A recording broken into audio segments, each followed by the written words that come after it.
think it'll come out more this way, will it? No. Seems to be hooked on something. You look over the other side, see see if I can pull this more. I think it's caught. Maybe that's the limit.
So, Flory, I want to have you on the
Hello. Okay, good evening, everyone. I'm sorry for the delayed start tonight, but welcome to the July 20th, 2021 Lynn Zoning Board of Appeals meeting.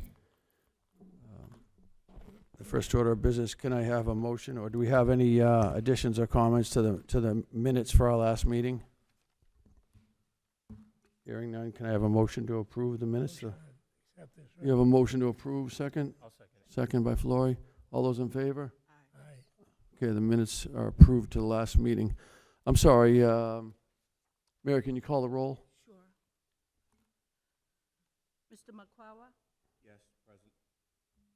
Mr. Wooten? Mrs. Crowitz? Present. Mrs. Curley? Present. Mr. Calnan? Present. Mr. Wood? Present. Okay, our first case tonight will be 150 Blossom Street.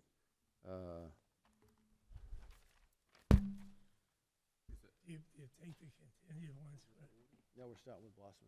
Okay, can I see that? right, you take the continued ones first. Continue. I was told we're gonna do this case first. Oh, okay. I was gonna do that, but. Okay, 150 Blossom Street. Case number 9975. To vary the provisions of the City of Lynn zone ordinance to demolish the existing structure and to construct a 4-story residential dwelling condominium unit development consisting of 15 2-bedroom units and 75 1-bedroom units. Said development requires 135 parking spaces pursuant to Section 9 of the zone ordinance, and only 104 parking spaces are proposed. Project complies in all other respects with the City of Lynn zone ordinance.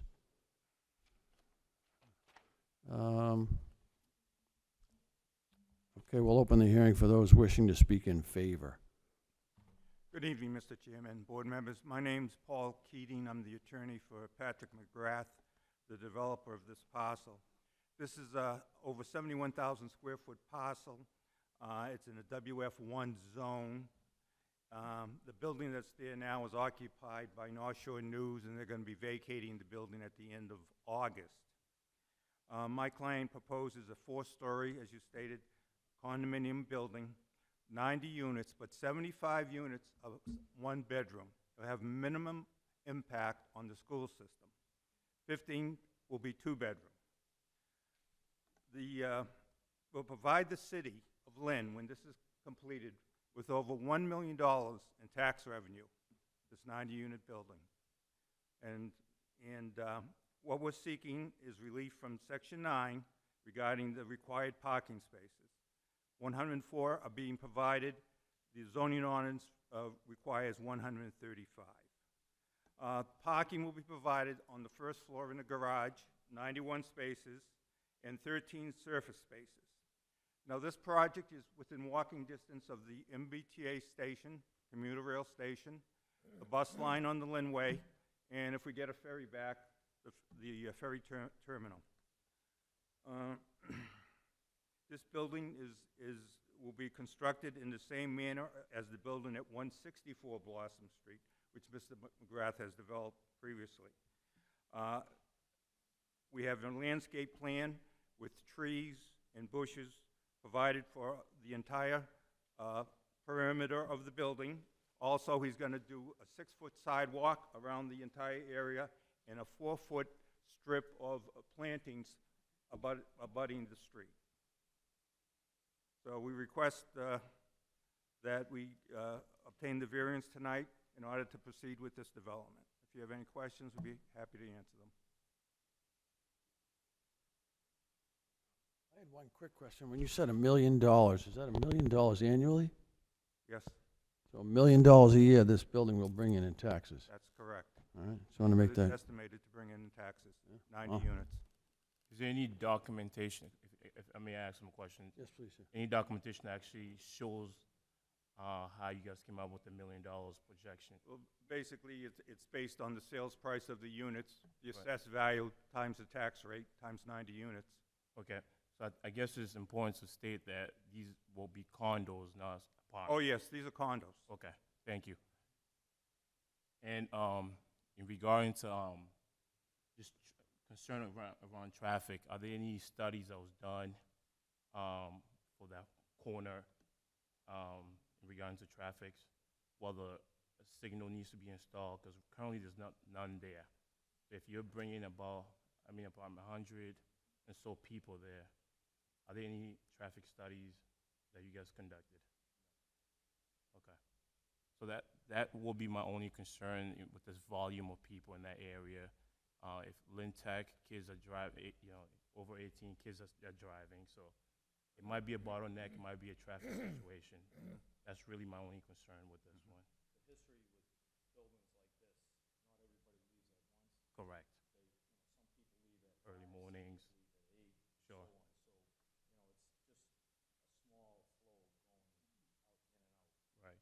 It'll be actually nice to show us that you at least thought about that, because again, now you're adding additional to what you already being built down across from what's the restaurant they called? Brickyard. So this will be additional to that. There will be at least, if it's not an issue, just show it to us. I think it would be nice. Thank you. I can imagine that the majority of the population, because it's 100 feet away from the Linway, would take the bus, or they would go to the commuter rail. It's only a 15-minute walk Yeah. to the commuter rail. So I can imagine if people are living there, they would rely on. I think where I stand right now, I think kind of have to wish, at least think about the worst conditions, right? Will this become a problem? We can't assume that everything's gonna be jolly, with this amount of population in that area. That's where I'm coming from. Well, I mean, I live downtown in a converted warehouse building, and the majority of the building, it's, let's say, one bedroom might have 2 cars out of 32 units. 2 bedrooms that have more than two cars, maybe 3 or 4 units. So I think it's almost like a fish bowl where people grow to the convenience of parking, and there's also people who are double parking inside the lot. Right. And then the hours right now are very strange, especially with COVID. I think just a simple traffic study. I think if you could, articulate that it's not a problem, then we can move on from that conversation. It's really not, a big undertaking, big request. Yeah. Very. Put it in your request. Sure. It's really, just tell us what would it look like. Yeah. Thank you. May I, Rick? Yes, Gene. It says that you meet all the requirements except for parking, the most important thing, especially in this city. Wait, when I'm finished, you can talk. Now, it's not bad enough. I mean, that's a lot of cars. And you're not going to tell me that the people in those 2 bedrooms are not going to have more than 1 car, plus the visitors. Now, when I go home at night, on the street by the college, that whole long street was trees and sidewalk. Now, all of a sudden, there were no trees. Then I look now, there's no sidewalk, because the city needs parking. All that is going to be parking. I go down to the Italian-American Club down the street from this. You're not even there yet. I can't find a place to park to go to a function. If you did underground parking, and I'm sure you will because you don't want to spend the money, I wouldn't have a problem with it at all. Excuse me. Yes, 90, how many units are under 90. the That's underground park, that's under the building. 91 You units. can't go underground because of water. I didn't ask you to do 90. What about 50? What about the 31 you don't have? No, we have 90 parking spaces. We- underneath. But you need 31 more. Correct.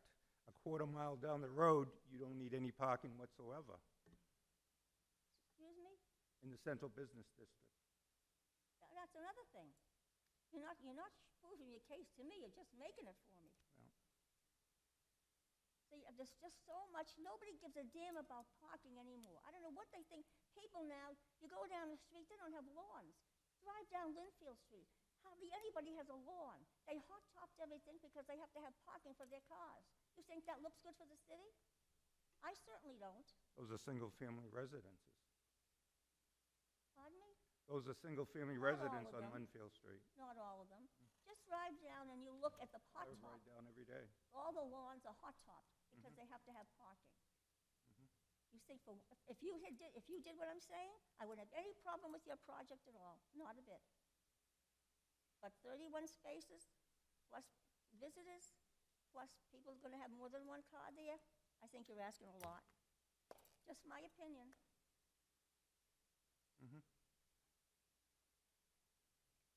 Anyone else have any concerns? Anyone else wishing to speak in favor of the petition?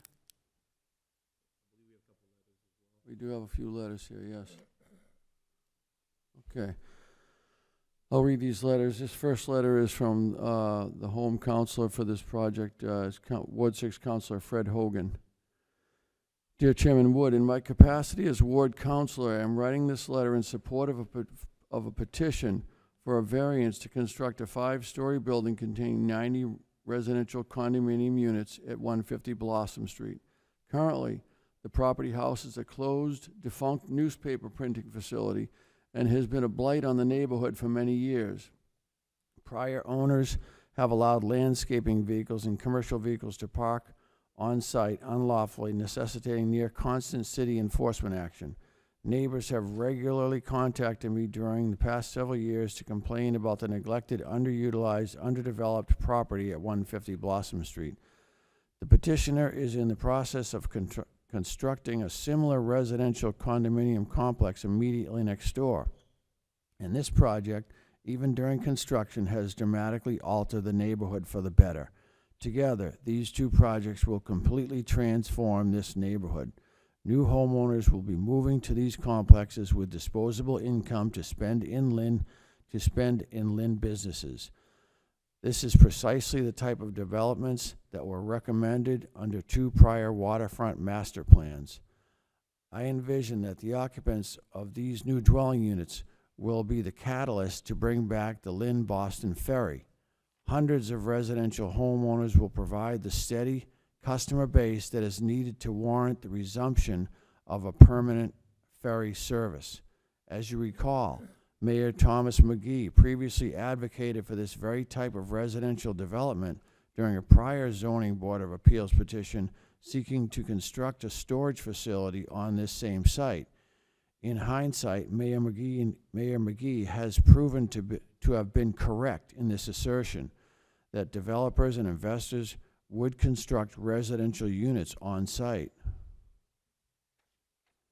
As ward counselor, I've heard nothing but positive comments about the proposed residential complexes.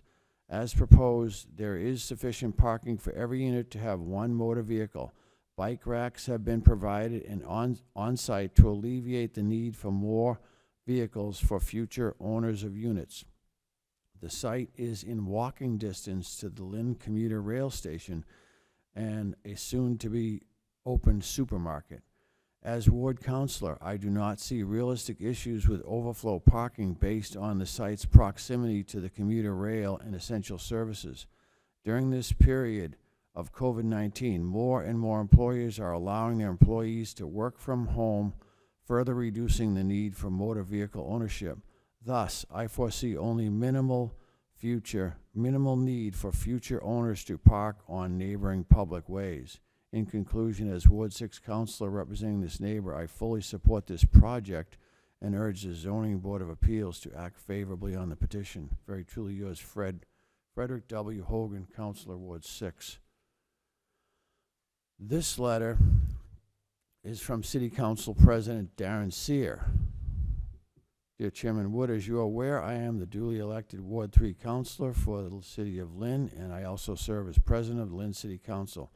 In my capacity as Council President, I am writing this letter in strong support of a petition for a variance to construct a 5-story building containing 90 residential condominium units at 150 Blossom. This is phase 2 of a proposed project that will utterly revitalize a long-neglected area of the city. As you are aware, in 2019, the petitioner Patrick McGrath filed for a variance in this area to construct a first-class state-of-the-art storage facility near this location. Mayor Tom McGee and our economic team opposed that position, citing their personal belief that a residential project at these locations would serve as a catalyst to economic revitalization of the area that would also improve the city's ability to attract a viable Lynn-Boston ferry service. At the time of that petition, few city councilors foresaw that anyone would invest in a residential development so close to the auto repair shops and bus terminals that surround the property. Fortunately, the positions of Mayor McGee and our city's economic team proved to be true, and Mr. McGrath made the great financial commitment to invest in a neighborhood which has seen little financial or capital investment since urban renewal in the 1960s. Presently, 150 Blossom Street houses an eyesore of a structure that formerly housed a newspaper printing company. No businesses have operated at the subject property in many years, and this location has served as an eyesore to all of the Brickyard neighborhood. Prior to the petitioner's recent purchase of the lot, the property was littered with unauthorized commercial vehicles and was essentially used as an illegal contractor's yard. By denying this request for a variance this evening, this eyesore will remain for the foreseeable future, only to depress the values of the almost completed condominium complex next door. The subject projects are located a mere 7 miles from Logan Airport, 9 miles from Boston, and a short walk to both the ferry terminal and commuter rail stations. It is undisputed that as a result of COVID-19, more and more people are working from home, which lessens the need for individuals to need 2 cars. It is important to note that the proposed project will have at least 1 on-site parking space for every bedroom unit within the building. Therefore, no condo owner will be denied at least 1 parking space. An additional 15 unit owners will be granted a second parking space on site. Given the increased frequency of persons working from home and the close proximity of the location to the commuter rail, I believe there exists sufficient on-site parking as detailed in the submitted plans to minimize, if not eliminate, any on-street parking issues within the Brickyard neighborhood. In the waterfront zoning districts where this property is located, only 1 space per bedroom is required, and when there are more than 300 units in the project. Here, both projects will total almost 2 bedrooms, almost 200 units, and the zone ordinance requires 1.5 parking spaces per bedroom or per unit, is what the zone requires. I would respectfully state that it defies common sense to the state to state that the petitioner should the petitioner add an additional 100 bedrooms and connect the 2 separate buildings, that he would likely have sufficient parking spaces under the terms of our current zoning ordinance. Smaller residential projects, which have less of an impact on the neighborhood, should not be treated more strictly than larger projects within the same zoning district. I, along with my fellow city councilors, have spoken to numerous persons who oppose the project as submitted. Some of those same individuals have submitted written opposition to the petition this evening. In these private conversations, parking issues are not brought up or even mentioned. Rather, these opponents have urged the city council to support this project only in the event that the Zoning Board of Appeals insists that the project be completed by union labor, or only if a certain percentage of affordable units are included as specific conditions to the approval. While these requests for community benefits may be worthwhile and noble, These proposed conditions will prevent this project from ever occurring. There is a limited profit margin to be obtained in developing in urban, commercially blighted areas. While certain units will have ocean views, there is no way to eliminate the fact that the projects immediately abut a school bus storage yard and a car rental facility. While I sincerely hope that these neighboring properties will be developed to their full potential in the not-too-distant future, such future higher and better uses will not occur prior to the time that these condominium units currently being constructed are offered for sale. As such, the close proximity to these commercial uses will still exist as the petitioner seeks to market his units and recoup his construction cost expenses. By imposing unrealistic conditions requiring a certain level of affordable units or requiring a certain wage scale for construction workers, the Zoning Board of Appeals would be better served to deny the petition outright. Both a denial and the imposition of unrealistic conditions will ensure only one thing: the project will not be started or completed, and an existing eyesore will remain indefinitely. For the foregoing reasons, I urge the Zoning Board of Appeals to approve the issuance of a variance with none of the unrealistic and financially crippling conditions that I expect will be advocated this evening by opponents to the project, advocated this evening by opponents to the project's lack of sufficient parking. Please contact me with any questions. Sincerely yours, Darren Sear, City Council President.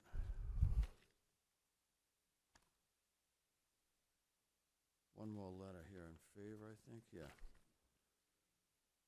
This letter is from Executive Director of the Economic Development Industrial Corporation, Jim Cowdell. I am writing this letter in support of the petition of 150 Blossom Street, which is before your honorable body. They are seeking a variance for parking, and the Economic Development, the EDIC, is in support of their petition. This petition is phase 2 of Blossom Street and is transforming that entire area. The condos are located 9 miles from Boston, 7 miles from the airport, and will provide reasonably priced condos for Lynn residents as well as the entire North Shore. The petitioner has a long and good reputation with the city and will produce a quality product. Thank you, Jim Cowdell. Okay, so those are the comments in favor. Chairman, can I just ask one more question to the petition? Yes. By reading President Council Darren Sear's email, letter, how you plan on actually managing the whole parking situation for lack of parking? Is it between both buildings so they can just park between both buildings, or like how you envision? There will be. That will manage both properties, which will include the service of parking as well. Okay. Sure. So if there's lack of parking in this parcel here, they can certainly go to your other parcel and park.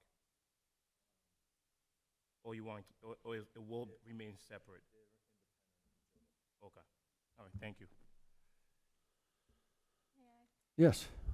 Where do you expect the people with the 30 that need the 31 parking spaces? Where do you expect them to park? The 31 parking spaces is by the zoning, okay? I'm not saying that that building needs 31 more parking spaces. So, just for the record, the way these buildings, this building, both buildings are designed, is that we are marketing, going after people that are professional people, that are working from home. And that being said, in every one-bedroom unit, there's a separate room, they can use it as a storage room or a home office. And it's all wired for a home office. And it's too small for a bedroom, but it's big enough for like a small home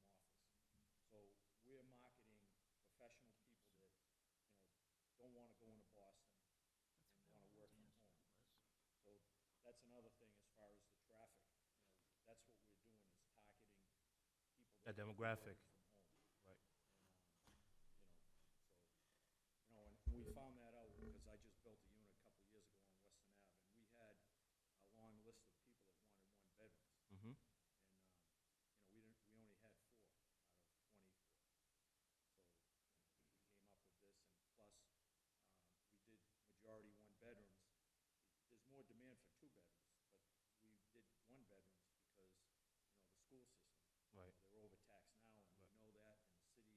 Yep. Um, What about any like ride sharing or bike racks, things like that? there'll be that bike will- racks, oh, yeah. that will allow these folks that instead of going out to the city, they can just have a bicycles or like a shared bike or something. And it's walking distance to, the whole Train. boardwalk. Sure. From the commuter boat terminal, Right. that, hopefully we're gonna be getting that commuter boat back. You can walk all the way down to my other property at the porthole and continue on to the beach. Right. So, Okay, thank you. But listen, maybe they're not gonna go to Boston to go to work. They're gonna work out of their home, whatever. You have to have a car to go grocery shopping, to go clothing shopping, to do anything. I know a hell of a lot of people in Lynn, and I don't know anybody that doesn't have a car. There is one parking space for each. What? There's one parking space for each unit. So there's 14 additional after you do the math. So really, they're down to 23 parking spaces, roughly. There's gonna be more people that are gonna have cars.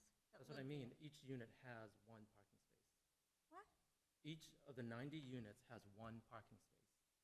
They've met that need. It's the 2 units that you need additional, and I think the math, you need additional parking. Well, the 1-bedroom still need 1.5, but there's no such thing. There's such thing as 1.5. So I think that's what you're trying to say. Yeah, is I'm you saying have that the every unit requirement. has a parking space. Right. There's 14 additional after all 90 units get a parking space. Well, So- you can tell me that till you're blue in the face, but to me, he doesn't have enough parking. No, but it's true. Each unit has it's one thing, I mean, there was a development where it was like 190 units and they only offered 30 parking spaces. I mean, that's not even making an effort. This is at least is making, an effort to provide parking for each unit.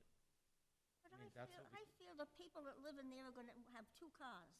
And what about the Well, visitors? we don't know yet because it's all going to be Okay, ratio and proportions. Because my unit, 32 units, there's 2 bedrooms, there's 6 singles, and the rest are 2 bedrooms. Everybody has 1 car. So it's, That may be, I can't go by maybe and a wish. well, and it's not a that's where maybe or you wish. live. I mean, it's the demographic. This is how I They just feel, don't and have I'm not cars. changing my mind. I can't help it. I've been down there, I looked around, I don't know where those people are gonna park the car. I know they need them. It wouldn't be the zoning if you didn't need them. They're trying to make it so that everybody has a place to park the car. That's what zoning is about. Everybody does have That's why one. they have to come here. Well, might I add something, Jean? I totally appreciate how you're feeling. I also went down there today, or yesterday, and it was around lunchtime, and was astonished at how many cars were parked down there.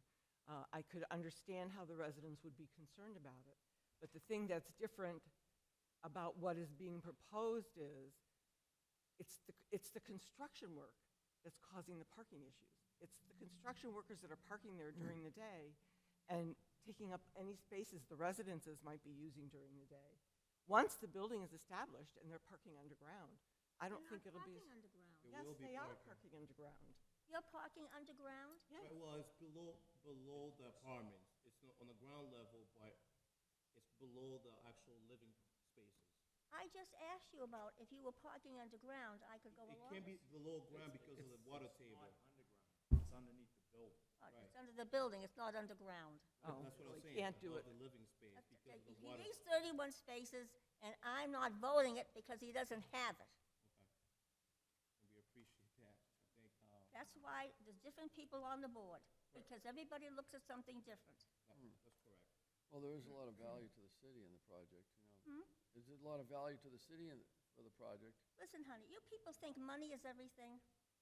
You know, I mean, how there's come nobody does No, I'm not anything talking like about money. this in I'm talking about money. I'm Marblehead? talking about, How come nobody does this in Marblehead or Swampscott? How come?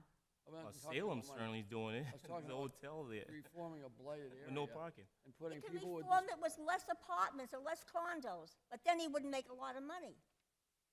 It can be done. He just wants more. The more you have, the more he Well, makes. Can we just Do it with listen less, to everyone do else? the same thing, no problem. Can we listen to? Okay, we're getting there, we're having a little talk. Yeah, I put a lot of stock in the disposable income that will come to the neighborhood. But, okay, so, is there anyone else wishing to speak in favor of the petition? No one else? Darren Sears there. Okay. City Council President Darren Sear. Thank you. There's a couple points that I want to touch on. And I can appreciate what Gene is saying about the parking in that neighborhood.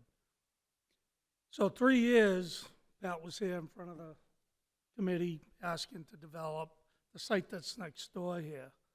He wanted to put, as I said in my letter, a state-of-the-art storage facility. And the mayor came, and he had a different vision for that area and for the site. And he talked about high-rise residential down there that would support the ferry as well as the tea and the businesses that are in that area. I agree, and one of the terms that he used was thinking out of the box. A lot of councilors were opposed to that a few years ago, but we sat down and we talked with Pat, and he was convinced that he could make this work. So I know there's an issue with parking, but if you look at Blossom Street, I think there's an easy fix to that. And if you put angle parking along one side of the street, you'll be able to probably double the amount of cars that can park on the street, possibly even triple, and you do the striping at the expense of the developer. There's also an area underneath the bridge that's there. You could also ask them to put a Zipcar kiosk at that location, which is now one of the new things that everybody's using. I look at it as a blighted area. It abuts up to a lot of auto body shops, a couple of bus terminals that are there. It's a really an undeveloped area. I know that there are some people who are opposed to it. I think it will increase the business, walking business especially, for a couple of the restaurants that are in the area and neighborhood bars. I also know that there are some housing advocates that are here that are proposing that some of it be affordable housing. Well, the formula that Lynn falls into is the same formula as Boston, and most of the Lynn residents that would apply for affordable housing, that wouldn't even qualify for affordable housing if we use that formula, and that's the only formula that he's obligated to use. We're always talking about how come and why not. Well, Lynn is always walking into the train station and the train is always left. I think we can come up with a plan for affordable housing. I just don't think this is the location for it. I've always said that the future development of the city of Lynn is the Lynnway in the downtown area. And this is a project that is being proposed without any kind of help from the city in the sense of tax incentives or anything like that. Yes, he's standing in front of this board asking for permission to be able to build the 90 units. I remember several years ago that down at the Lydia Pinkham building, there was a proposal for a business in that building that didn't have adequate parking. And what this board allowed was for them to use the street for that parking, which is just as much, if not more, of a densely populated neighborhood. I agree 100% that our city has an issue with parking, no matter where you go. If you go into the central business district area, there are buildings that are being built, and all they need to do is put commercial space on the first floor, and they have to build 5 to 10 stories high. And they can do that by right. He could actually come here tonight and just say, I'm not going to build the 90 units, and by right, he can build 72 units. But the 90 units are going to bring needed tax revenue into the city, and not at an expense on our school system.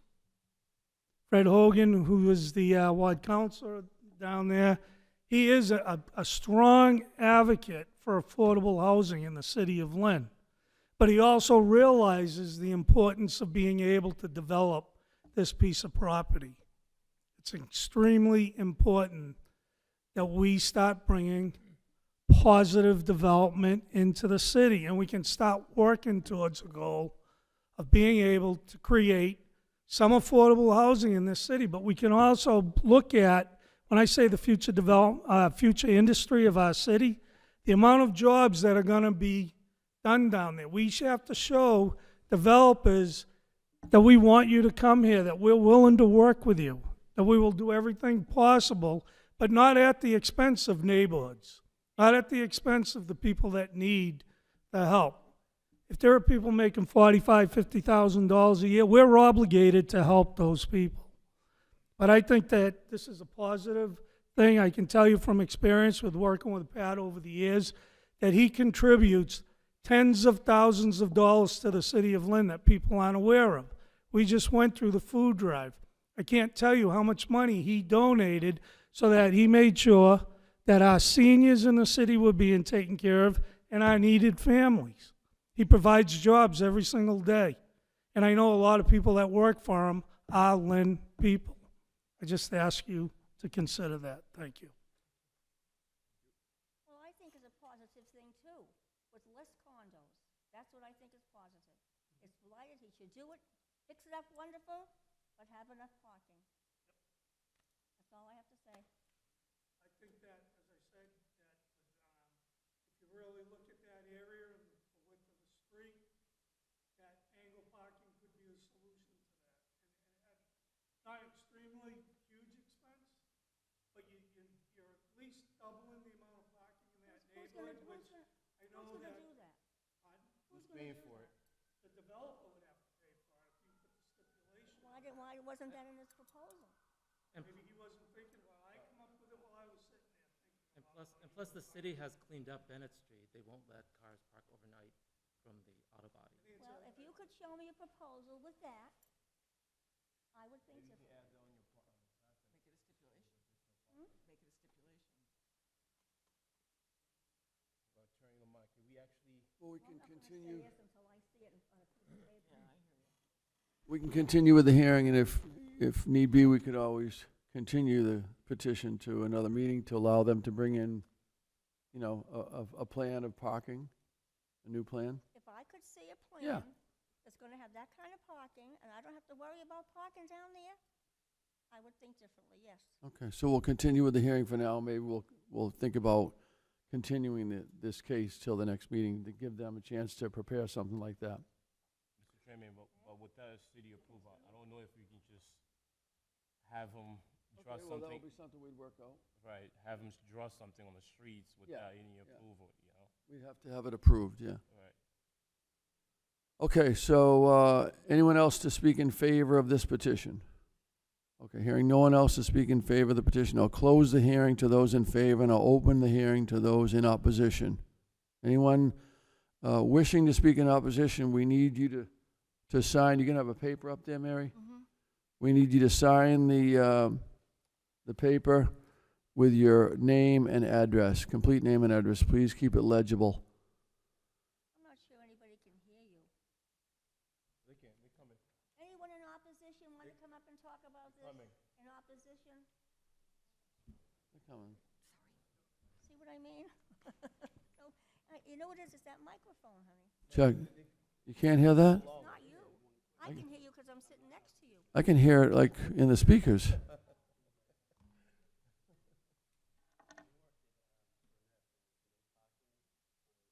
All right, why don't Sir, you if you just speak on the microphone, just present yourself and where. if you just state your name and address, and you can state your concerns. And I'm going to limit the all speakers, I guess. I don't know. Try to keep it under 3 minutes. I didn't say that to those in favor, but try to keep it under 3 minutes. My name's Kevin Martin. I work at Burnett. And across the street from us, there's no parking signs. My only question is, are they going to stay? What's your question?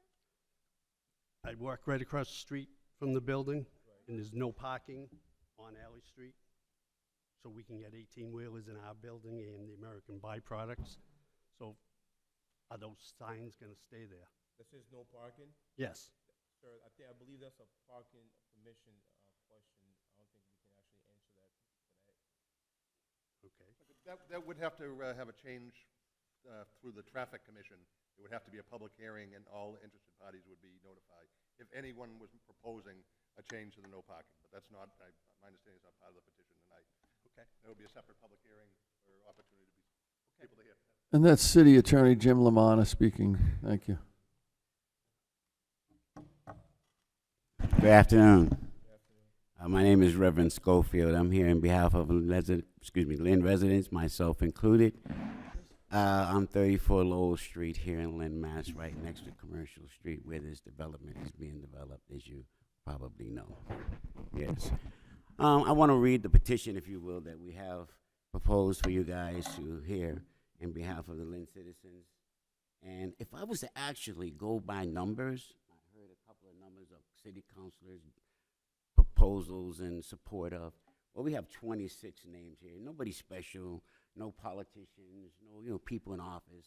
Just 26 residents right now that want to tell you how they feel about this particular plan. So if you want to go by numbers, we would win. We got 26 against a few. All right? Consider that. I thought I heard somebody say. So if you don't mind, this letter comes from, it's a petition from the Lynn residents to the Zoning Board and Appeals, by Amir McGee, by the way. It starts with the new luxury condo projects on Blossom Street will affect the surrounding neighborhood, Ward 6, and the entire city.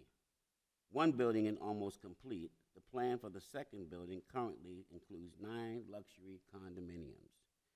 The developer, Pat McGrath, is asking the city for permission to include 23% of less parking spaces that required by rezoning rules. We believe that exception to the rules should not be allowed at this time. More needs to be done to make sure the project does not hurt or exclude people in surrounding neighborhoods. More needs to be done to make sure the project will benefit and include Lynn residents, not outside residents coming into Lynn. Lynn residents, people that live here, sweat and tears to build this city, not outsiders.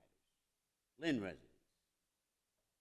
First, there needs to be more discussion and a public meeting with the developer about how to minimize negative impacts on the area related to parking, traffic, neighborhood stability, and the cost of housing. Lynn urgently needs new homes that are affordable to the residents of our city. So traffic and parking concerns should not stop all developments, but everything possible should be done to address those issues and to protect area residents against the increase in rent and property tax that the project could bring. The project area residents against the increase in rent and property tax the project could bring. This is a diverse, working-class neighborhood with a unique history. It is important to protect residents from being pushed out by rising costs to preserve the community. Second, we need to make sure this development will benefit the public, including people in the surrounding area. There should be an agreement to keep some of the new homes affordable for people who make average incomes for the neighborhood. And there should be a commitment that some of the construction jobs involved in building the development will go to Lynn residents of all backgrounds, women and people of color. Of all the jobs should uphold area standards for good wages, benefits, and safety. So far, there are no commitments about affordable housing or homes or jobs. I want to say this in reference to getting off. I know you only give a man 3 minutes, but as a minister, 3 minutes would make that the most smallest minimum sermon we ever give in the religious church. But I'll be short and brief. Someone here earlier said something about affordable housing. Make no mistake about it, that is an issue in Massachusetts, not only in the city of Lynn. When developers want to come up in the city of Lynn or in Massachusetts, they should be required, if they're asking for favors, from the zone board or anybody else, to give something back. Put it on the table. We don't even need to beg for it. Give it to us. Bring it to the table. Don't just ask for anything and don't give us anything. And that's what this is doing. Asking for something and giving us nothing. And that's unacceptable. In politics, we know we negotiate all the time. So come on, let's keep it real. Where's the negotiation at here? The citizens of Lynn's voice have been excluded from this. And I think you need to include them. Thank you. That's all I have to say. Sir, you have?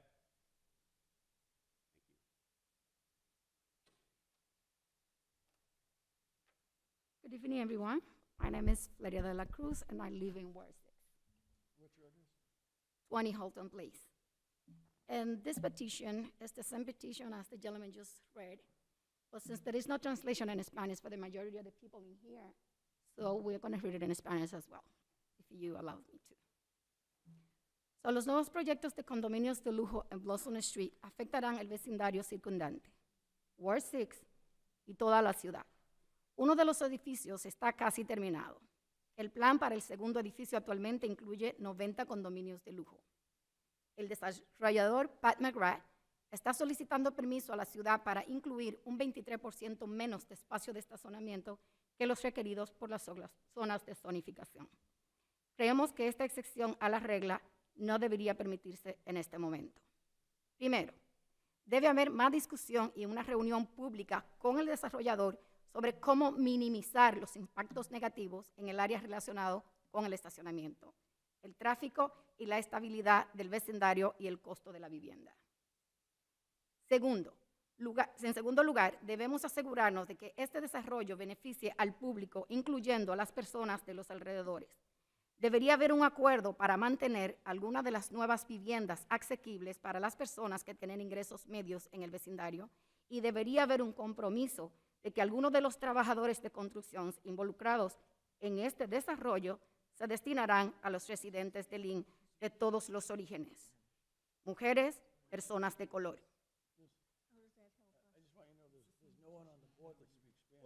But I'm just translating that for the rest of the community who speaks Spanish right back there. Thank you, sir. So, finalmente, se debe considerar cuidadosamente cómo este proyecto afectará la segregación racial, el deber de la ciudad de promover afirmativamente la vivienda justa y la necesidad de contrarrestar la discriminación de la vivienda. Esperamos que el desarrollador trabaje con la comunidad para minimizar los impactos negativos de este proyecto y garantizar que beneficie a los residentes locales con viviendas asequibles y buenos trabajos con beneficios, y se debe aprobar una variación solo si eso sucede. For the record, I'm a professional, I work for home, and I have a car.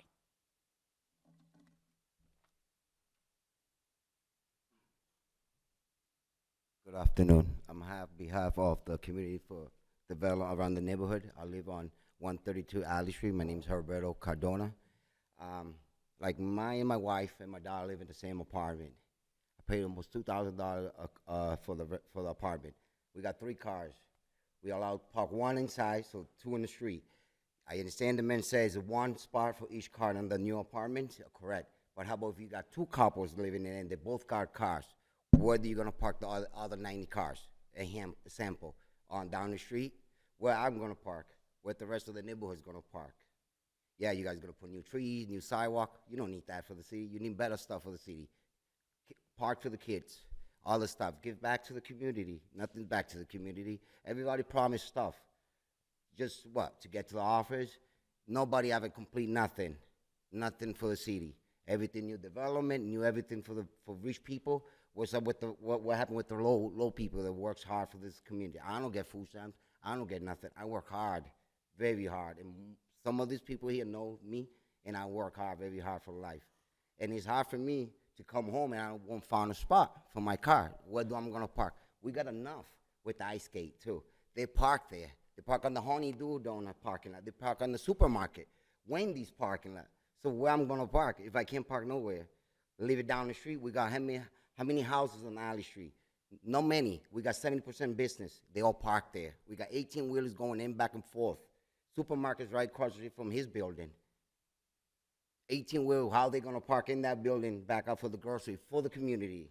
All that stuff, you guys gotta think about that. You know, if you got 100, how many apartment, 130-something apartment? Should do a little less, more space, more parking lot for those people. Thought about it, should have thought about having 2 spots for each apartment, less apartment. Doesn't matter the price, it could be $33,000, $100, whatever, they will pay for it. They're coming from everywhere around the neighborhood. We can't afford it, we know that, but at least give us a chance to park on the street like we come from work every day. We need the space. Just think about it, if he have a few people parking like on one of the floor and then they have a guest and they come park there. They can run the bike, they can run the train, they can run the bus to the Boston anywhere, but how about they leave the car there overnight, over days, where I'm gonna park, where everybody else gonna park? That's all, thank you. Thank you. Sure.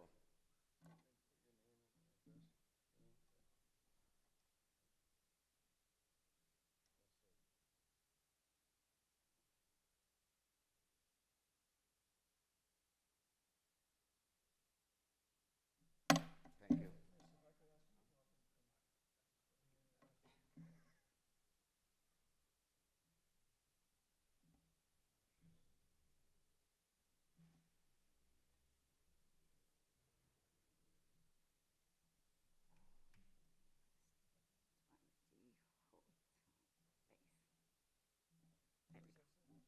Florida de la Cruz.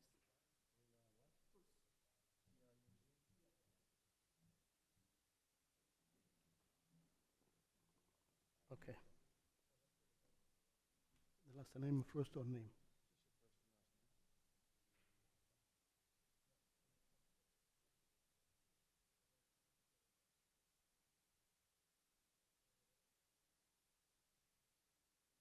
Yeah. Oh.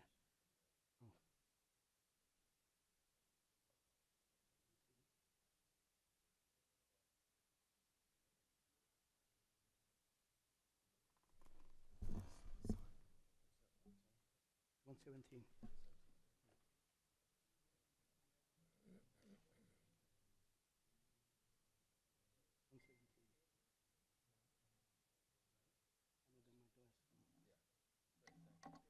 Good evening, everybody. I live at 117 Harbor Street, and right now I got a problem with the park. I got 2-family home, which the tenants do not find a park whatsoever at night. When they come from work, they can find no park. It's the guy across the street to Honeydew, the mechanic. He parked all the car there, and nobody did nothing about. I called 10 times at the city hall. Never take it or nothing. Matter of fact, tonight I went downstairs and I told him, I said, you did anything? Yeah, we working on. When are you gonna work? When I die? You know? Because I got a tenant, I pay mortgage in the house. It's not the reason the house is free. I pay mortgage. If the tenants leave, how can I pay the mortgage? Somebody had to do something about. I don't know if it's construction guys, the guy across the street, like I told you, the mechanic. It's there. He's got a started from the Italian club to all the way in there in the street. He got at least 15 cars there. They're not parking one day or an hour. They park weeks over weeks. And what are they gonna do? Go there with a gun and shoot them? You know? That's the reason I come over here to argue. Because the downstairs, they not did not complete anything. I call every time they told me they're gonna tell the inspect this and that, but I never see move one car out of there. If anybody goes down there Harbor Street, they can count the car from the club to the end of the street. I see with my own eye. Then another thing is Leo, you know, the guy put the car there, you know, with the tow truck. He come down there, put the car there, and leave. I even told him, I said, what do you do there? Oh, they told me to live over here. He don't do nothing about. All right? Thank you.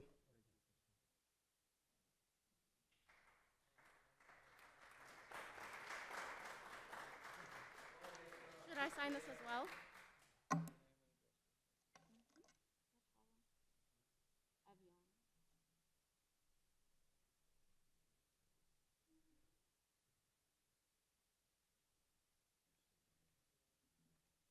Understood. Good evening, everyone. My name is Avian Racinos. I'm a Lynn resident, born and raised.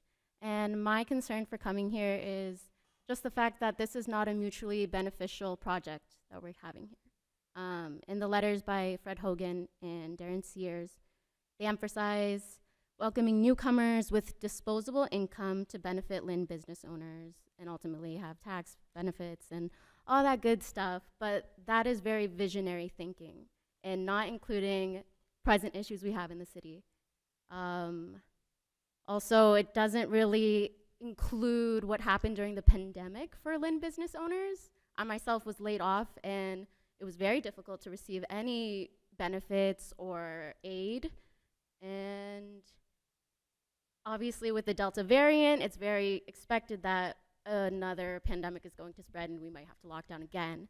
So just realistically thinking, while you see the benefit of, oh, if there's a pandemic, people can work from home, and are they going to go outside and support Lynn businesses? Is that actually going to happen logistically? Probably not. My main point is just it's not serving our present demographic. You are serving professionals working from home who don't want to go into Boston. You are not serving professionals working from home like that beautiful woman who spoke, or just people on the streets. I think charged words are an eyesore as a parking lot. There are other certain eyesores that people who aren't familiar with the city consider eyesores, whether it be people, how people's lived experiences are in the city, and it's not right, it's not respectful. So to conclude, thank you for your philanthropic work during the pandemic, as you mentioned. You did work to help seniors and feed needy people. Maybe that is your calling. Maybe that is what you should focus on, because this condominium is not serving anyone. Yeah, and if parking is the biggest issue, just build a parking lot. Why do you need to have condos? And a parking lot that's also sustainable for the environment, because again, lawns or trees, they are important. They create air for us. We are seeing climate change at direct view right now. We don't even know how our crops are working, because it was 80 degrees last week and now it was 65 and raining all last week. It's all intersectional, so I hope you include those within whatever future projects you're doing, but this is not the one for Lynn. Thank you.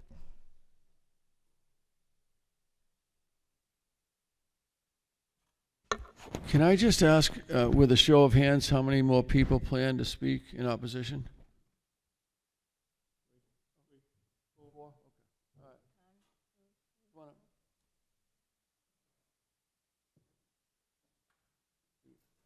We do have 6 other cases, so we try to keep it as succinct as possible. My name's Rocco DeFilippo. I'm the owner of the Brickyard Bar and Grill.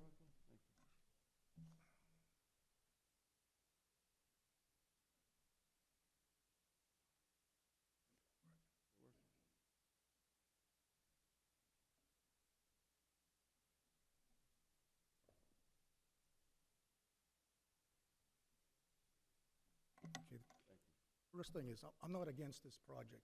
I want a solution for the parking. Could you push that microphone up a little bit? I can't hear you, hon.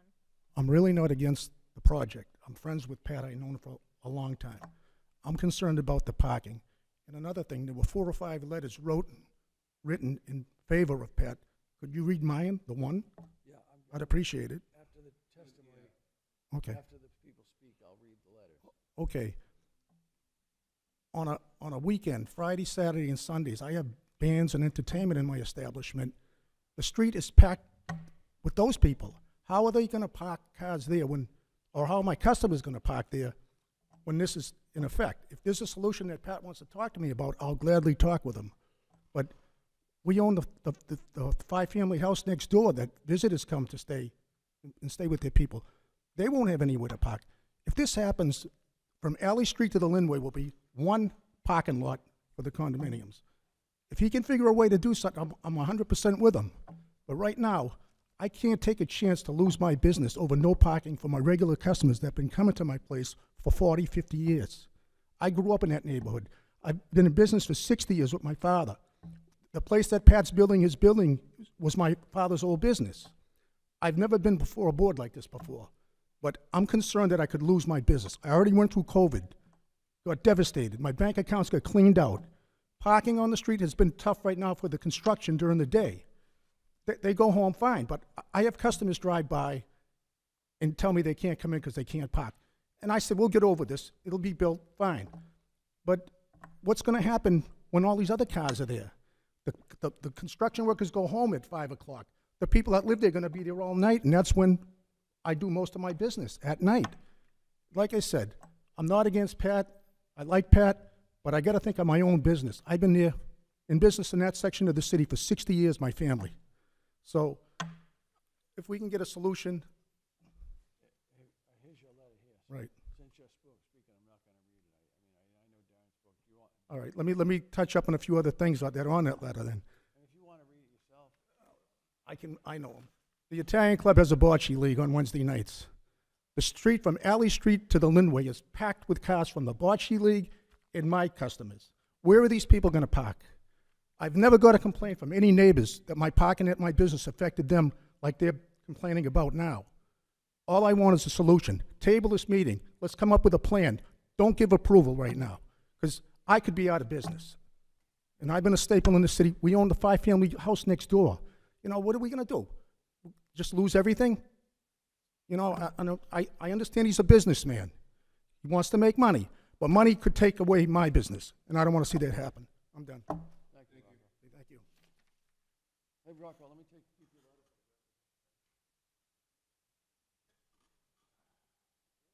Yeah.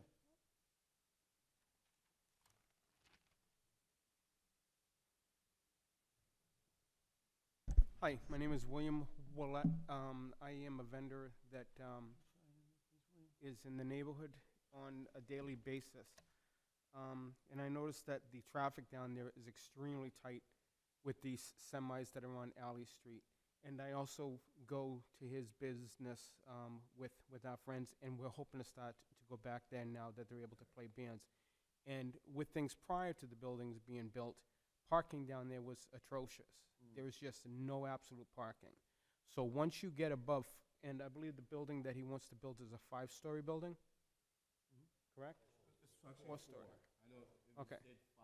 Right, so one of the main issues is once you get over 3 stories is where the problem is starting to occur, because after the 3rd story, it all becomes about money. Because the higher you go, the more that you can make. Because you don't make money like on the 1st floor. You begin to make it on the 2nd floor. You make more on the 3rd. I also work for a realty firm that is also like in the city of Lynn. Sorry, sir. Do you actually live in Lynn? Yes, I am actually here like for another reason. Okay, but I also noticed that one of the vendors that I happen to deal with daily, as I said, I'm always down like in that neighborhood. Okay, so I see the parking issue. I am in opposition to parking. Parking is totally. Sign the sheet there and yes. put your address down. And Thank you. We appreciate you speaking up.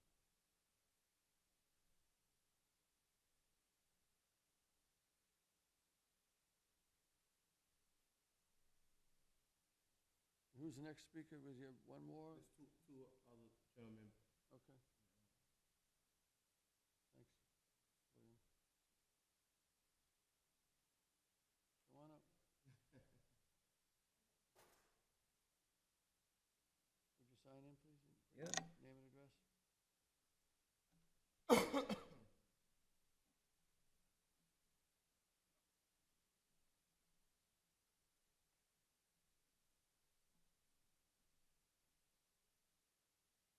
And would you state your name and address? Yeah, so my name's Christian Racinos, and you said say address as well? Yeah, all right, 15 Libby Court, lifelong Linna. I'm a member of Lynn United for Change, as well as a number of other community groups in the city, including Diverse People United, Queer Lynn Scene. I'm also on the Public Arts Commission. So I was out here collecting signatures with this group, Lynn United for Change, the other day over in Ward 6. You know, Fred Hogan, he sent an email in support of this project, stating how it would rejuvenate the area. To my knowledge, you know, yes, he is the ward councilor. I don't believe that's his precinct. So I think that speaks a little bit to a bit of tone deafness on his part. Oh, it is? All right, my fault. I'm not from Ward 6 either, so my apologies. All right, but anyways, his statement in that email contradicts my experience going around the neighborhood just in one night the other day, collecting over a dozen signatures from different residents saying they were opposed to the project, saying they would be upset with the parking, saying how there's all these other issues going on around the city that have been unanswered by City Hall. So I'm strongly against it. No one's even mentioned, like, Honeydew Donuts is using the parking over there, Wendy's is using the parking over there, the ice rink's using the parking over there, there's a grocery store right there. Those are all things that were also echoed by all those residents. I also think, like, no one's even mentioned, you know, the winter in Lynn. You know, I've been a lifelong resident. I know these streets in Lynn it's gonna be crazy. I also just think there's been a lot of discussion, and I would echo the point, you know, there's been a lot of discussion about economics, discussion about businesses, discussion about, you know, money being the most important thing. There have been points touched upon about how, what I believe this wasn't directly stated, but, you know, I believe the inclination was that these funds would help our education system, because I also agree that the education system in the city of Lynn is very overwhelmed, and I don't think we pay our teachers enough. But, you know, none of those points were mentioned. At the very least of all the discussion that's been going on tonight, I think that it's been under-planned and under-strategized by the developers, because I think there's a number of points that have been mentioned that were not considered. I don't think that the community was significantly involved in the creation of this project, clearly, because all these people are over here talking about it to them. And, you know, there's a lot of presumptions that were also stated. You know, people are presuming, like, you know, these are gonna go to people who are working from home, these are people who are gonna take the bus, these are people who are gonna take the bikes. Those are all presumptions. I would love to see some research that was done on it. I would love to see some statistics on it. Like, you know, if you could prove to me that, like, you know, the upward trend was gonna be that everybody's gonna be doing a bike, everybody's only gonna have one car, everybody's gonna be working from home, I think that'd be a lot better, and I think it would make the case really stronger. But, you know, none of that stuff was provided. I also think it's an unfair point that, you know, the opposition was restricted to 3 minutes, while the in favor was not set that limit. Well, I still think it's unfair regardless. Yeah, and I suppose that's all I can think of in the moment, because there was so much jargon thrown around that I felt like I should have had a notepad for all these counterpoints, because I just really think at the very least, like, this was completely under-prepared and under-planned. Mm-hmm.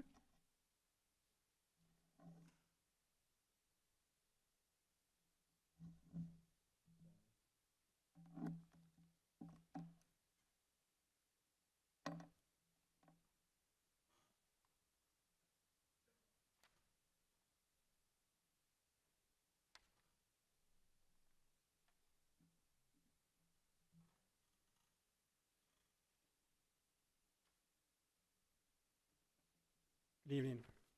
Isaac Simon Hodes, Flint Street, Lynn, Mass. Longtime Ward 6 resident prior to moving a few years back. I'll try to keep it brief, but a problem I'm seeing is that it seems like the proponents are presenting this as either we get this project or the lot stays exactly like it is, underused. And I humbly suggest there's another option, not a specific one, but a different option in terms of approach. And for me, the approach that I would love to see is involves respect and inclusion. And I think number one, respect for the neighborhood. If you spend 5 minutes on Alley Street, on Blossom Street, on Harbor, you will hear the issues with parking, the issues with congestion.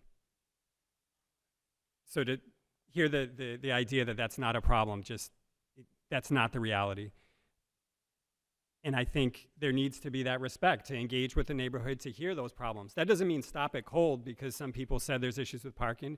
It means have a process and try to come up with some solutions before the project's approved, because once the horse is out the barn, you know, it's a done deal. And I think there was some, you know, from even some of the people on the other side of this debate from me, some suggestions already about angle parking, about other things.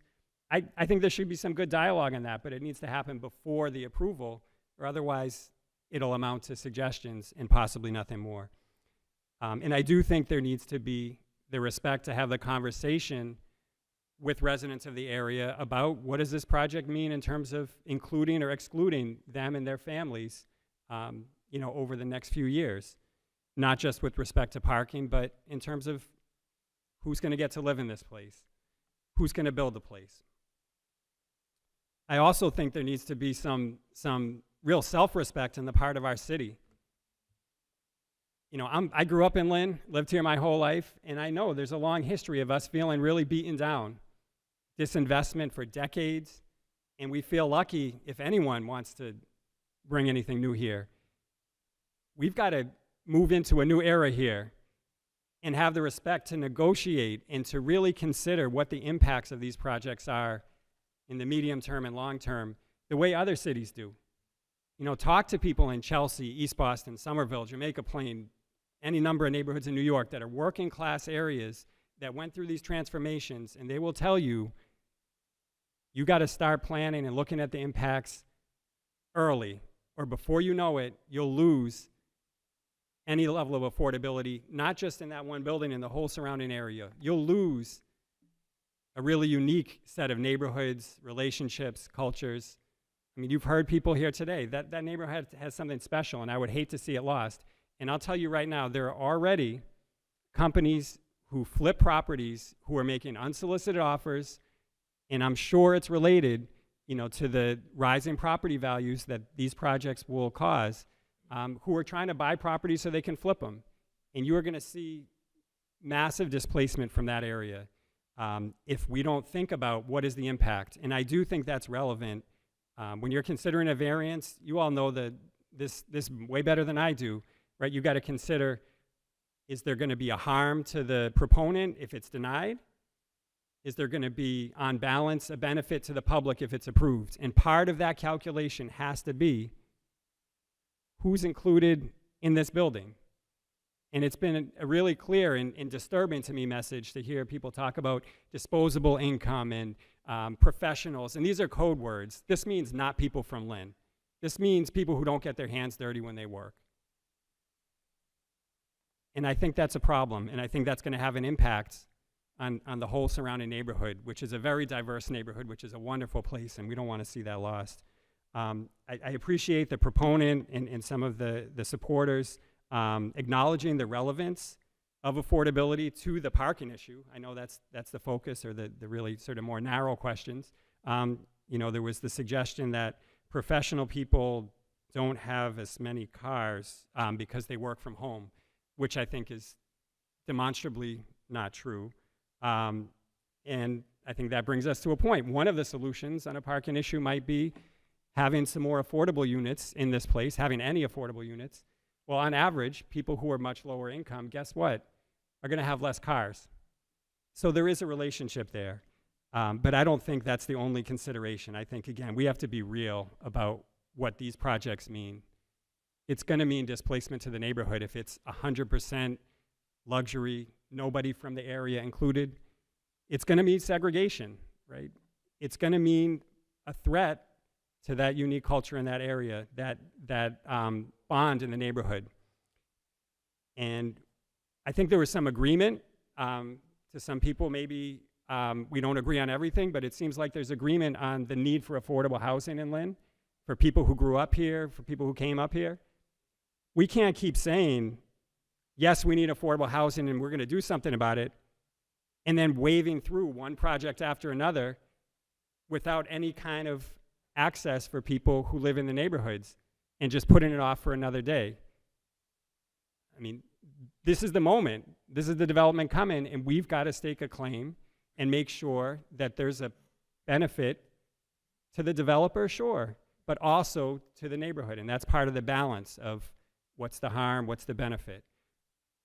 You know, again, if we keep waiting, we'll get the same result that we've seen in any number of other cities, where working class areas, in some ways similar to this one, all of a sudden, people look around, wow, what's going on? People are getting pushed out. So-and-so who lived here for decades, so-and-so I grew up with, are gone because the prices went up so high and all the new stuff is excluding us. So I hope that we'll take that into consideration, but I hope mostly there'll be a little more time for a process of including the neighborhood and talking to people about what they would like to see, and hopefully coming up with another option. Not stopping the project, not approving it just as is, but having some kind of modified plan that'll work for everybody. Thank you. Thank you.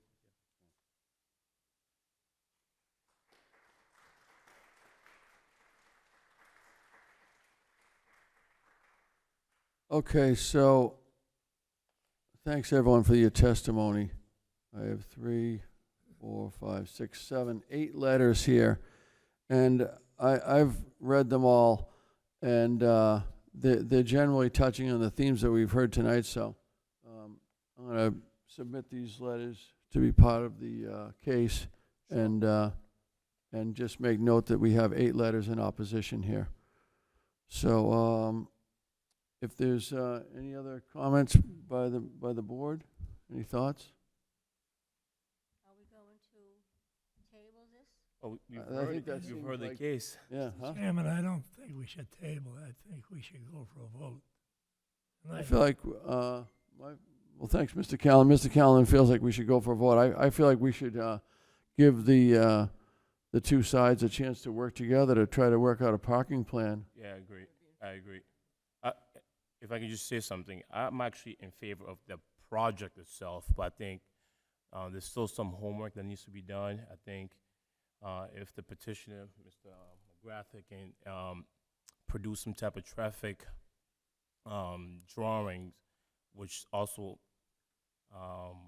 touch on the angle parking for the neighborhood, and a bike racks, some type of shared transportation. All you have to do is pull the demographics of all the loft buildings downtown, figure out who owns a car, and you Right. can figure out how many units own. Well, again, that's where the traffic but consultant. That's what a consultant would do for them.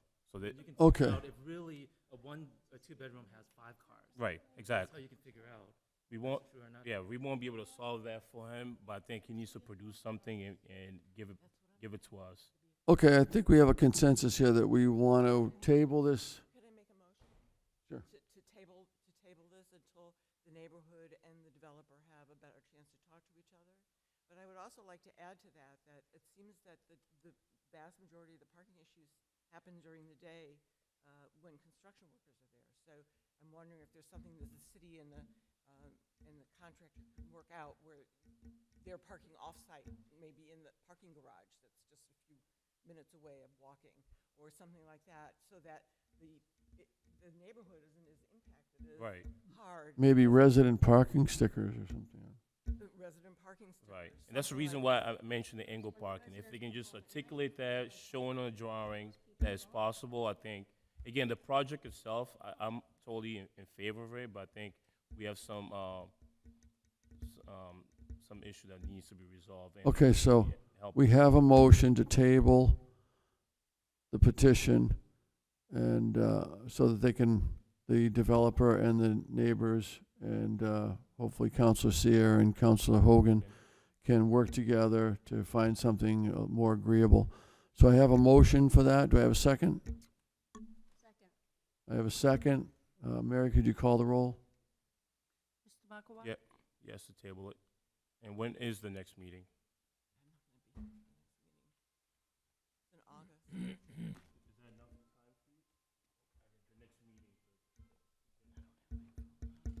I think it's August. August? It's the third week, right? Early August, right? Oh, was it the third week? Next meeting. But that doesn't mean by the next meeting you're gonna have this. Is it the 17th? I think it's in the middle of the month. Yeah, it's the third too. 17th, I think. August 17th. Yeah, To have this table for when? August 17th. till August 17th. You say it was all right. August 17th? That's our next meeting. Yes. She won't be here. I won't be here. She Oh. won't be here. I don't know if that matters, but I won't. Well, Well, son heard it. Son's here, yeah. Son's gonna be here. Yeah. Yeah. Okay, Mrs. Crowe. Okay. Doesn't mean he's gonna talk, he's gonna feel how in she favor feels. of, Table. Well, but you What are you heard gonna it. do? We got alternates. know, That's what we have right. alternates for, right? Isn't it? Right. Yeah, you're the Yeah. chairman. I know, that's what we have alternates for. I mean, we got someone here. Hopefully everyone will be here. Mrs. Curley, to table? She's asking for your vote. To table the meeting? Yes. Mr. Callen, We don't table, we continue. continue, I'm sorry, continue it. Thank you, Mr. Callen. Thank you. Yeah, if we don't have it now. Yeah. Mr. Wood, Yes, to continue. to August 17th. Okay, thank you. And let's see. 8:27. That will be tight the next meeting. There's only 5 of us that will be here. Hopefully, we can all be here, right? Get a recess? I'm not going on vacation. No? No? Do it? Now? Yeah. With the amount of parking spaces required. Which is the next project? You are. Good work. The next one? The next case? I got it right here. We're going to go to the continued cases.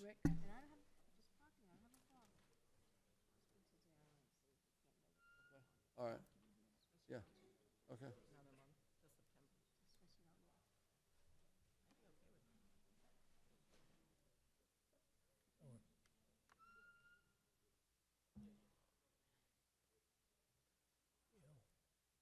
We don't have able without inflation. Continue.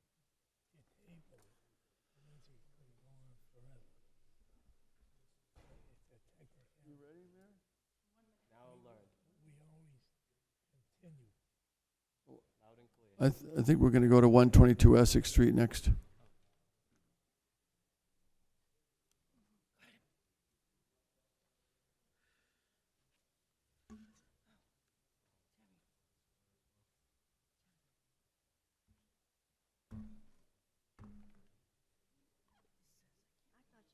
thought you were gonna do this last, so we get rid of all these other cases.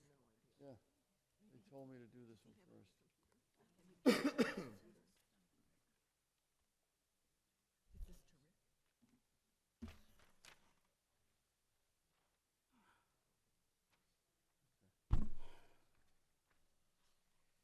Okay. Our next case is case number 9970, 122 Essex Street. This is a continued case. This is a petition to vary Lynn zoning ordinance to allow the addition of 7 additional dwelling units at the property. I'm sorry if I didn't say that, 122 Essex Street, at the property where the property lacks sufficient square footage and parking as is required by the City of Lynn zone ordinance. Is that Attorney McGloin? Okay. Good evening, Mr. Chairman and members of the board. My name is Lisa McGloin. I represent Irving Development LLC tonight. I just want to start off by just saying thank you to everyone who made tonight possible. It's nice to be back to in-person meetings, so thank you for that. This is a project in which currently on the property there exists an empty lot that was not very well maintained for several years, along with a 5-family house on the property. The 5-family house presently contains 4 2-bedroom units and 1 3-bedroom unit. And that's right on Essex Street there in Lynn, and the secretary has been kind enough to pull that up for us. So that's the existing property there at this time. We are seeking in an R4 district to add 7 units to that and attach essentially another building. In doing so, we would need some relief from the square footage requirement as well as parking. With respect to the square footage, currently it's short just over 2,000 square feet. And as far as parking, it is shy 2 parking spaces. The proposed dwelling would contain 9 2-bedroom units and 3 1-bedroom units for housing. And we see this as a project that would fit with the neighborhood as far as having multifamilies in the area and also providing housing for the citizens of Lynn. And we're here tonight to ask you to approve our request for a variance. I will also mention that I received a letter from one of the abutters that I just wanted to submit here if I can, who signed this and provided this to me. Certainly, it just says, to whom it may concern, I, Oscar Casellas, who's the owner of 124 to 126, which is the building to the right, would think that the improvements of 122 Essex State would make a great addition to the neighborhood.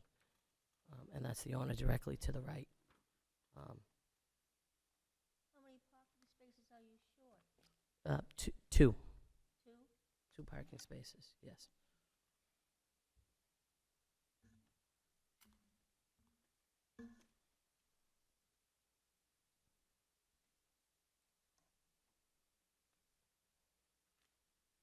I believe all the plans were part of the package here that was submitted to the board.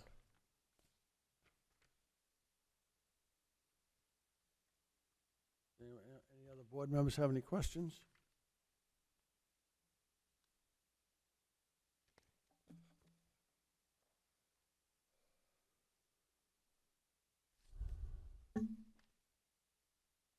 And so how many,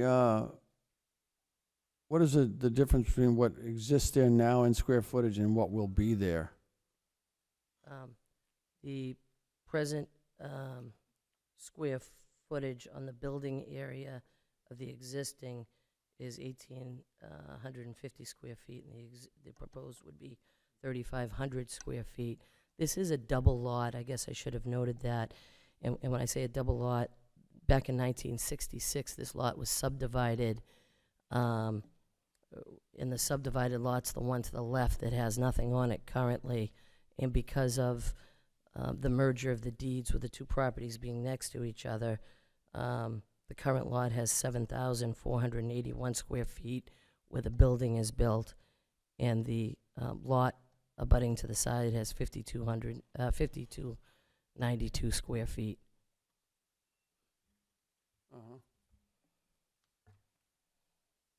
Okay. And I believe it's on page 3 of the handout that it shows you the square footage, just for your reference of the packet. Are you guys going to sprinkle the building? Yes, it's required. So the total number of units will be? It would be 12 units. It would be 9 two-bedrooms as presently laid out, and 3 one-bedrooms. So currently, right now, there are already 11 total bedrooms in the unit, and it would be increasing to 21 total bedrooms. And hearing no more questions from the board, is there anyone else that would like to speak in favor of this? We did have a letter. We heard that. Anyone else wishing to speak in favor of this petition? Okay, so hearing no more comments in favor of the petition, I'll close the hearing for those in favor, and I'll open it up for those in opposition. Is there anyone that wants to speak in opposition? We do have a letter from Council President Sear, but I guess he's going to say in person. Thank you. You can see the density in this neighborhood. So you can see how close the building that they're talking about adding on to the building that's beside it. It's a small street. Unfortunately, the pictures were taken, I think, even before this gentleman owned the property. There's a mosque that's right next door to it where 4 times a week you have over 100 cars that are parked in the area. There's a business across the street. I also expressed that what I would be in favor of is 1-bedroom units for the entire building, even if they wanted to add on units onto the lot on the side. But I've also been approached by a few developers over the last month asking me and about tonight. So I am absolutely not in favor of this project. Not with 21 bedrooms. The neighborhood absolutely cannot support. The street is maybe 40 feet wide and it's a main road. And when you drive down this street, when they're at 99.9% of the time, no matter what time of day it is, there are cars parked on both sides of the street. Also, I know how some board members like to see landscaping. The entire lot would be hot top. There would be no place to put snow. It just, it doesn't make sense to do this. If he came and said he was gonna build, as I said earlier, one-bedroom units, especially if it was for senior living, I would be 100% in favor of the project. There is a need for that in that neighborhood. There is not a need to add 2- and 3-bedroom units there. I can't support the project. So I'm asking the board to consider that. Thank you. Is there anyone else wishing to speak in opposition? Anyone else in opposition? Okay, hearing no one else to speak in opposition, I'll ask the board, what is the wish of the board? I'm sorry, do you have something, son? Oh, yeah, okay. Looking for someone to Make a motion, yeah. I make a motion to deny. Okay. You have a motion to deny. Do I have a second? You have a second from Mr. Callahan? Mary, you want to call the roll? Mr. Wooten, to deny?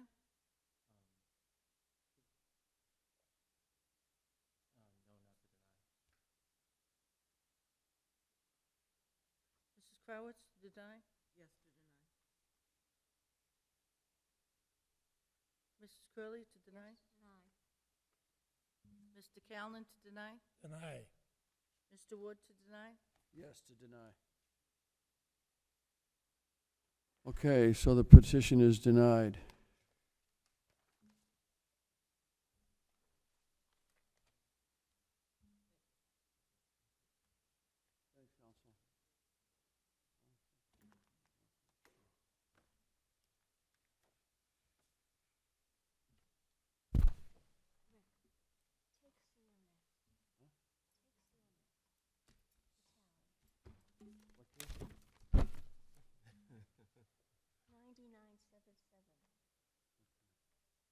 Yeah, Parkland Ave.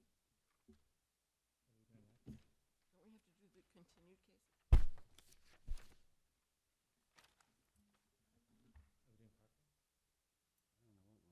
I think Sam might have two.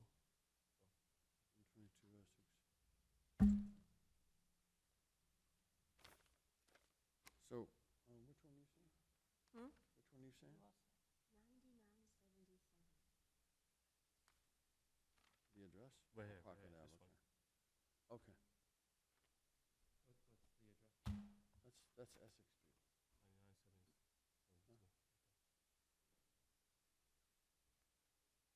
9972. We're doing Parkland next. That's 99. Yeah, I don't know. Mrs. Curley's asking me. I gotta find the file first.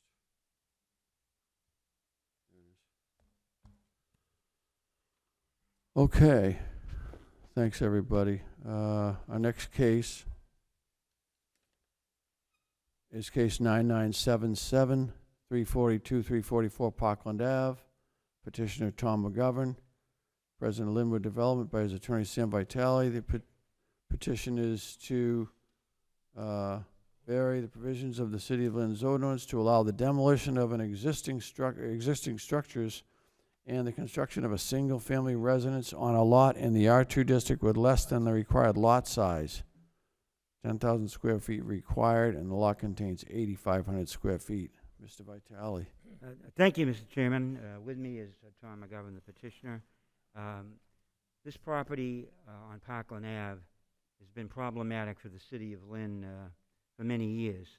Unfortunately, the then owner had some problems, and the result of those problems ended up with the home really being a nuisance, and the individual ultimately losing the property, and the City of Lynn obtaining the property. The City of Lynn went through an RFP to sell the property, and they did so, the City Council, with a stipulation that it be a single family, even though it's in an R2 district. It is a large lot. There was a home and a shed or a garage adjoining. Mr. McGovern was the successful bidder, and he acquired the property for substantial consideration, $175,000, with the stipulation that it be a single-family home. And he understood, and the City Council understood, that there's only one group that can vary the zone ordinance, and that's you. And notwithstanding their desire to have a single family, the lot lacks one requirement, and that's the requisite lot size. It has frontage of 85 feet. Mr. McGovern proposes a home, which I submitted plans, and I got a photo. You've seen this home. I think he built a similar home on Jenna Street. And let me just say that I think the city council's selection was a wise one, given Mr. McGovern's demonstrated record of building quality properties in the city of Lynn. This would be a single-family home in an area that would be very compatible with. It would provide housing for persons who want to start out and own their own home. The lot is a large lot. We've talked with all of the abutters. Obviously, they welcome the end of the blight that has been there, and they would look forward to the new home being developed. But in order to do that, we need your permission to build on a lot that's 8,500 feet rather than 10,000, which would be the requirement for a single family. All other zone requirements are met, including parking. There's one space under, one space adjoining, as shown on Mr. Reed's plan. Mr. McGovern's here. I'd be glad to answer any questions any member may have.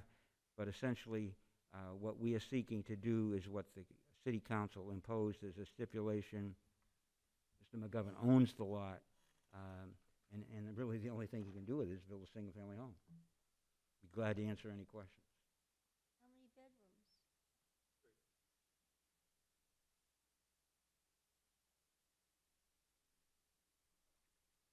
You got parking for 2 cars?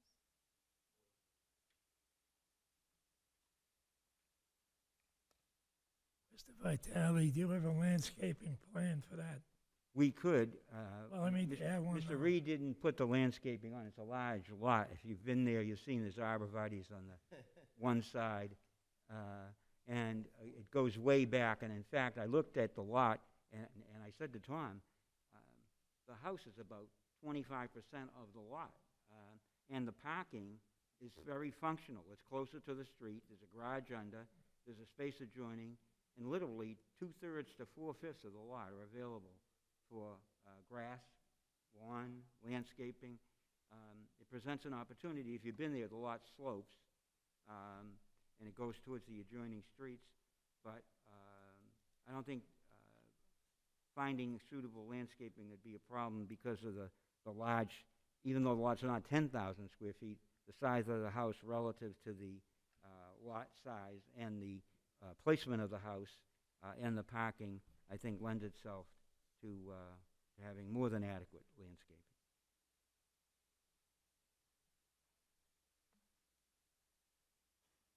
Any other questions from the board? Is anyone else here that would like to speak in support of this petition? Anyone else in support? Hearing no one else in support, I'll close. No, I guess he's opposing. You opposing?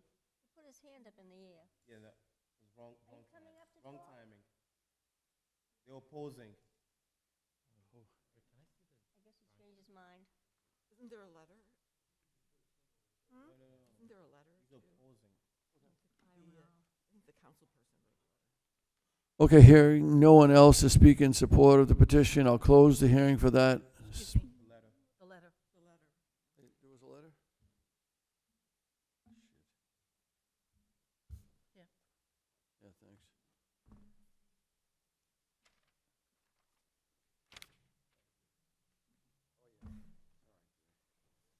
Okay, I do have a letter from Councilor John Walsh, Ward 7 Councilor. This is in his ward. Dear Chairman Wood, I respectfully request the above-mentioned petition to allow the demolition of existing structures and the construction of a single-family resident on a lot in the R2 district be granted. This property has been a blight to the neighborhood, and I have not received any concerns from the neighbors. Thank you for your consideration, John M. Walsh, Councilor Ward 7. Okay, I'll open the hearing to anyone wishing to speak in opposition. Anyone like to speak in opposition, please come forward. here, he's in opposition. He didn't hear you before. This is the guy that raised his hand for. He's in opposition. I can't imagine. Could you say your name? My name is Pablo Aviles. Pablo Aviles. Aviles? Yes. What is it? Pablo Aviles? Yes, okay. And your address? 232 Linwood Street. You got that, Mary? Yep. Yeah, my concern is only I live behind his that property, and I think he has some problems about like the square feet. You know what I mean? Because he doesn't have a lot to construction, whatever he want to do, and the only thing my concern is I'm so glad he will be building a single house over there, right?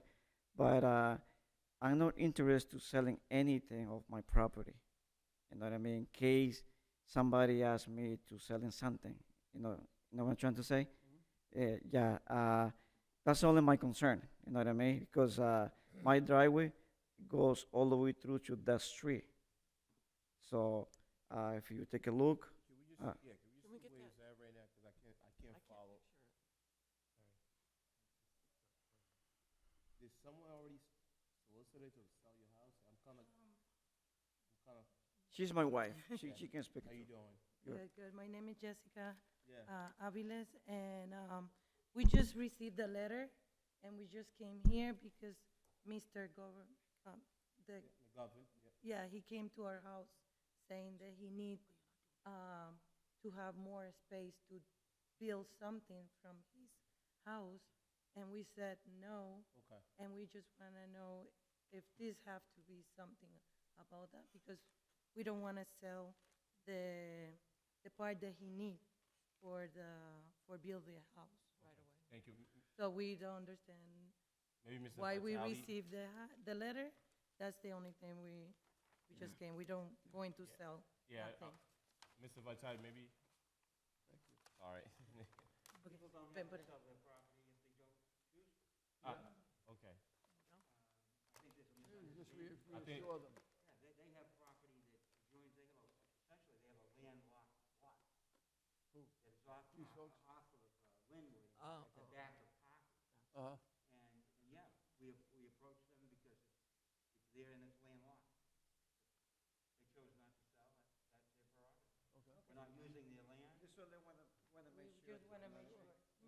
Okay. If you look at, All right. it's like a 5,000 square foot lot at the rear of the property on Parkland, but off the back of the property on Linwood. Okay. So they have the right of way on that street. That's their. Right away is there. They can't make you sell. All right. Thank you very much. Have a good night. Thank you, you too. Okay. Is there anyone else wishing to speak in opposition to the petition? Anyone else to speak in opposition? Yeah, okay, if I don't, hearing no more in opposition, I'll ask the board, what is the wish of the board? Motion I grant with the stipulation that a landscaping plan be provided. Okay, we got a motion by Mr. Callanan to grant with a stipulation that a landscaping plan be provided. And we have a second from Mrs. Curley? Yep. Okay, could you call the roll, please, Mary? Mr. Makwa? Yes, grant. Mrs. Krawitz? Yes, to grant, with stipulation. With stipulations about a landscape plan being presented to us. Yes. Mrs. Curley? Yes, to grant. Mr. Callen? Yes, to grant with the stipulation. Yes. And Mr. Wood with the. Yes, to grant with the stipulation. Yep. Okay.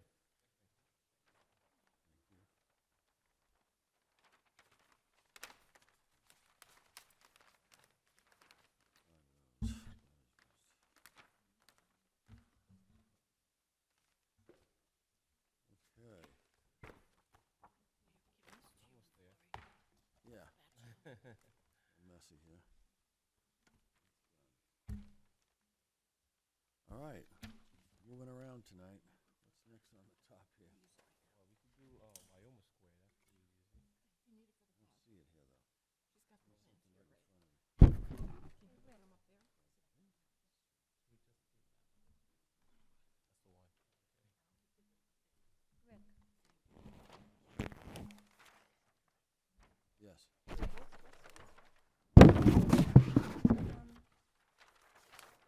I'm gonna do, next case is case number 9947. This is a continued case, 314 Broadway. And I'd ask, City Attorney Jim Lamanna to give us the latest on this. So the long national nightmare, or the zoning board nightmare of this case, has been on the books for a while. 4 months. It has come to a resolution with a process. We did receive the appraisal, that's $42,000. That requires us to go out to bid. The appraiser made it very clear that there's only two possible uses for this property. One, to remain a parking lot, or two, because of an existing easement, would be to sell it to True Value. The Public Property Committee on the August 10th meeting has made a commitment to vote to put it out for a bid. So there will be only one bidder to this property, so this matter will be resolved, assuming that the Public Property Chairman has a majority vote there. But the Board Councilor and Rick Starber, the Public Property Chairman, will be voting to put this out to bid. But as a practical matter, because of an existing easement, unless True Value gave up that easement, which, since they want the property, is probably highly unlikely, they would be the only bidder. And given the council's desire, they don't see this as a valuable parking space area pushed up in front of Broadway, it'll be out to bid, and the addition / foundation will come to fruition without the need of the zoning board to take any action, whether the cease and desist was proper or not. Hey, keep to put a snow blowers in there this winter. Yes. Mr. Chairman, motion to continue. But, Thank you. Walgreens came by, because they are actually out in the butter, right? They would be in a butter, but unless the owner of True Value agreed to give up the easement, they would be buying a property that True Value has a right to put a portable shed and a dumpster on. So the appraiser noted that in the appraisal, that from a practical standpoint, it was over $35,000. That was the main question: is it over $35,000? Because over 35 has to go out to bid. We got an appraisal on a piece of property where Rowley's is currently using temporary deck. That came in at $32,000, so that the purchasing agent will have different, if there's a council wishes to convey that with a sale or a lease, there are different bidding procedures for that because it's below that $35,000 threshold. So has to continue, but with the understanding that after many months that the appraisal needed to happen, it was done, and we have a game plan moving forward. Motion to continue. We got a motion to continue. I have a second. Second. Second, thank you. Call the roll, please, Mary. Mr. Wooten to continue? Yes, to continue. Mrs. Krawitz to continue? Yes, to continue. Mrs. Curley continue? You continue? What? You continue that. Continue, 314 Broadway. Mr. Callen to continue? Yes, to continue. Mr. Wood to continue? Yes, to continue.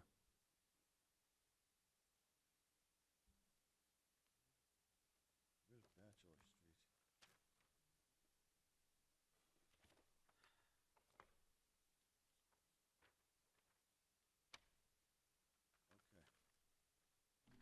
Next case is going to be 61 Bachelor Street. It's a continued case, case number, Excuse me. I know, I'm going to get off it, yeah. This is case number 9971. I recuse myself. Mrs. Curley is going to handle this case. Oh, thank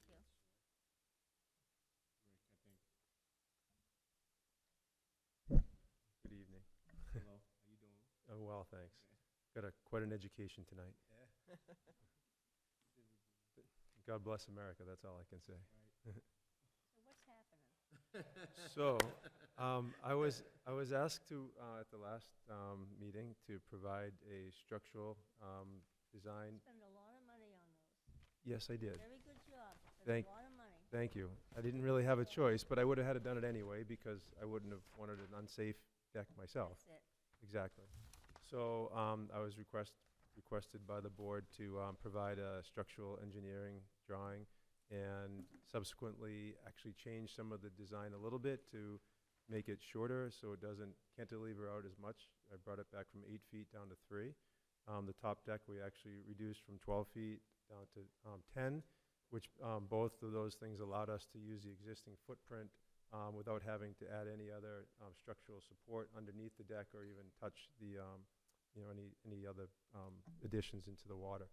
So it's very, and we also changed the dock and ramp positioning as well, so it resembles pretty much everybody else. So I think we did our best to make it structurally sound, safe, and more compact to meet all of the needs that were requested. So hopefully I've met all your requirements and requests. Thank you. Any other questions from the board? Yes, I have questions. I read these plans they were giving me yesterday, Yes, sir. and it doesn't, I know months ago I asked the stairway to be enclosed, and this plan shows it wide open, not enclosed. Are you in favor of not enclosing it? I would have to say yes, sir. Not enclosing, yeah. Yes, sir. All right, now there's a problem with the inside, the path of egress through a bedroom to the open stairs. Do you realize that? Not with the new design. Pardon me? The new design puts the egress in a more public area. Well, usually the egress is at the end of a hall that goes out to the stairway. But this is coming through someone's bedroom. It's not, sir. It's on the plan. It's not, sir. That's the existing. The new. I know what it means it's coming through. It's not. It's actually in the most wide open section of the entire All right, floor, but you don't and wanna- most you don't wanna accessible. enclose it, right? Now, the It's structural not. It's not a plans- viable option. In all due I looked the respect. structural plans over, and the structural engineer will not certify the structural components in the ground. He says certified by others. Who are the others? I'm sorry. I don't think I understood the question. It's right there on the structural plan in a note. The structural engineer will not certify the foundation. This is stamped, plan. Well, it is stamped and signed. I know, but read the note about from the structural engineer. No construction would be done without the structure meeting whatever requirements are needed. That's the structural engineer. Says he's not gonna certify. All he can tell you.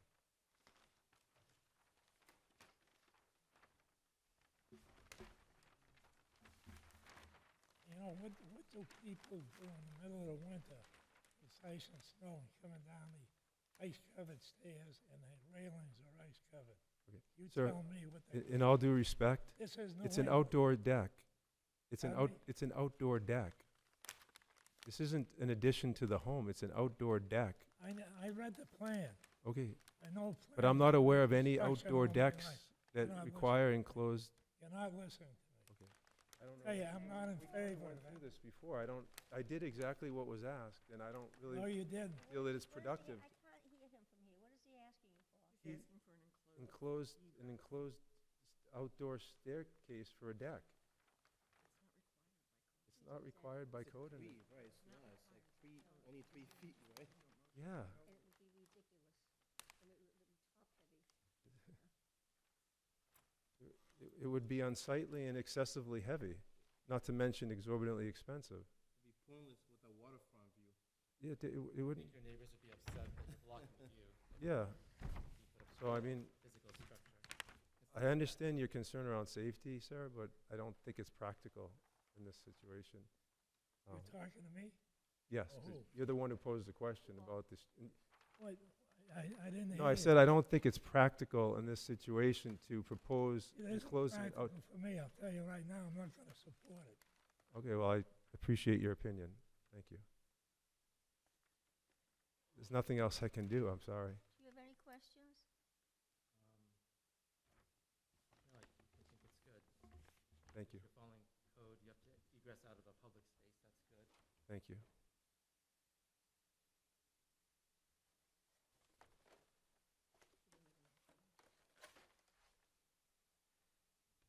Did you say yes or no? No, I'm good, thank you. Any other questions from the board? I don't have any, I think. It's exactly what we asked them. The drawings are stamped by, and signed by the engineer. So what you're asking for, Mr. Callen, is for him to cover the stairs? Enclosed, the stairs. The stairs? Yes.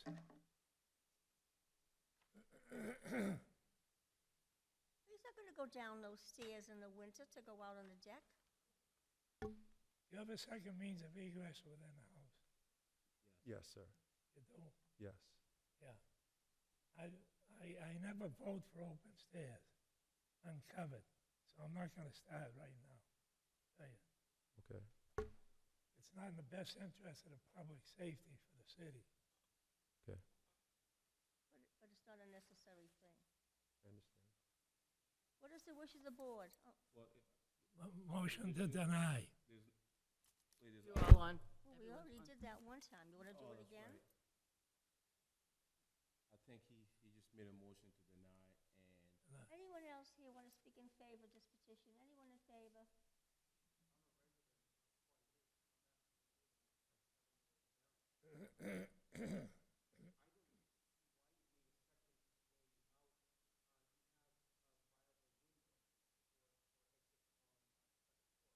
We actually obstructed. and we have Mr. Callen is asking if the stairs that go down to the deck be enclosed for safety. For deck. Like if you had a... Huh? Yeah.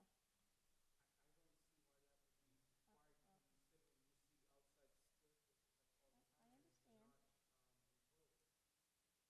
Hearing nobody that's interested in speaking for this, anybody in opposition, anyone in opposition? Hearing no one in opposition, what is the wish of the board? Motion to deny. grant. You made a motion.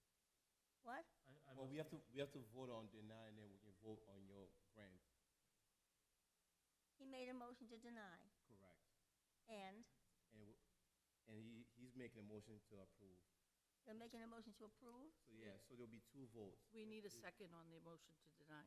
I won't second. Right, please call the roll. I need a second on We the don't motion second, to so it deny. doesn't vote. So we don't vote on it because no one second. Well, you made a motion to deny, and you made a motion to grant, is that right? Right. But we need someone to make a motion to deny. Does anyone make a second? None of us made a motion to deny, a second motion, so therefore there won't be any vote. Now we have to do the voting to grant it. Motion to grant. I second. Now we have Wait a vote. Wait a minute. Motion to grant And second. made by Mr. Soon, seconded by Terry. Correct. Please call the roll. Mr. Wooten? Grant. Mr. Muckawa? Yes to grant. Mrs. Crowitz? Yes to grant. Mrs. Curley? Yes to grant. Mr. Callen? Deny. You won. Thank you, everyone.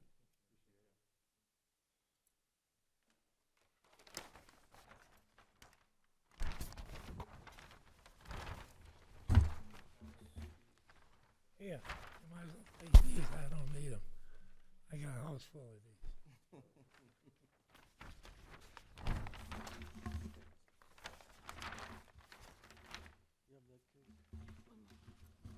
Yeah, thanks. Yes, sir.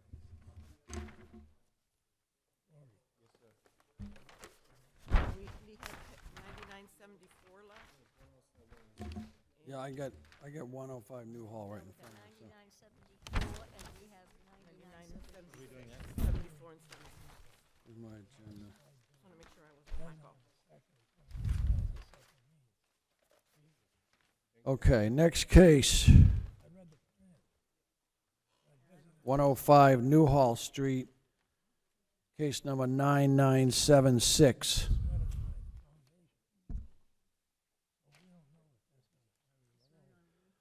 Okay, petitioner is Obosa Ekator by his representative Dion Krieger to vary Lynn zoning laws to convert a single-family home into a three-dwelling unit. Wait a minute, oh, you say, I'm sorry, hon. Her and I thought you were taking a different case, that's No, fine. case number 9976, No, yep. but I Wanna- understand. When I saw this, I knew there was something wrong. Different case. To, the petition is to convert a single-family home into a three-family unit, three-family dwelling. The proposal has insufficient frontage, setbacks, lot area, and parking.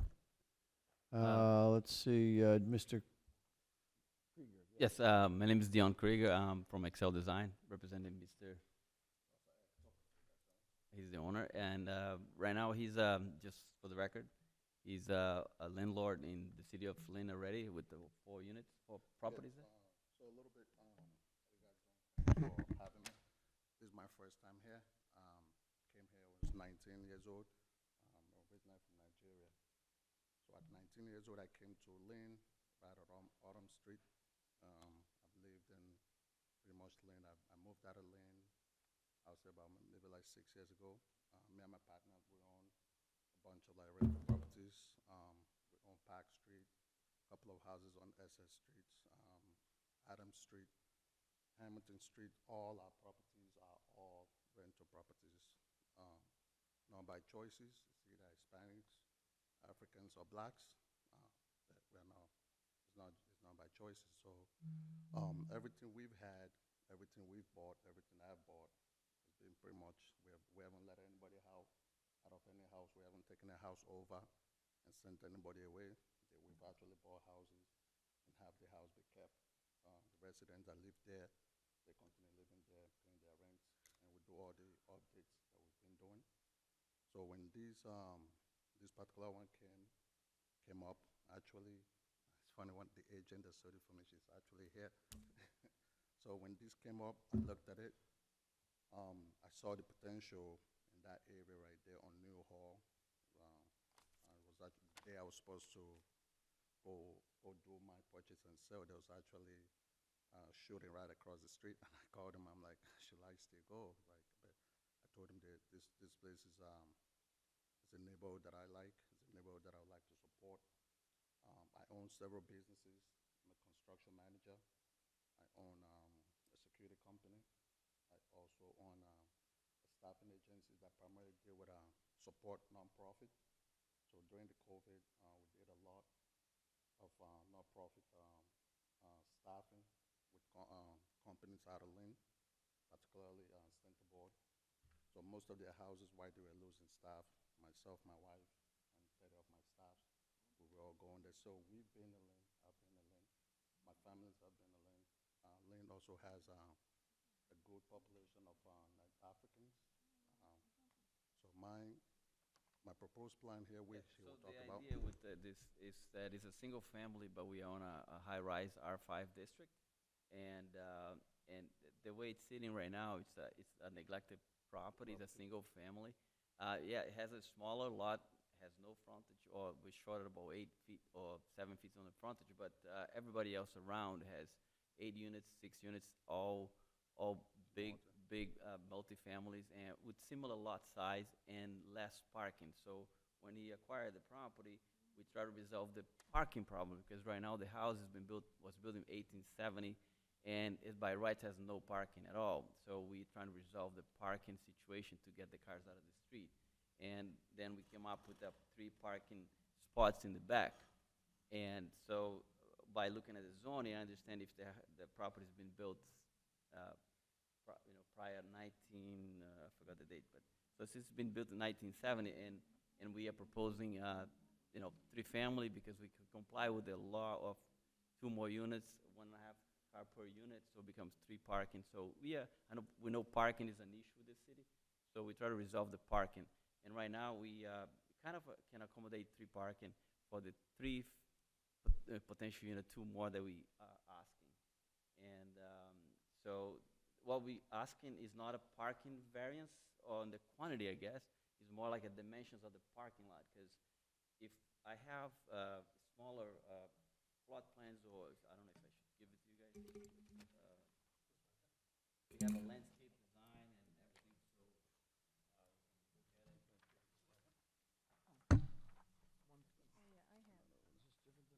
look at it. Yeah, it's similar, but it's the same thing.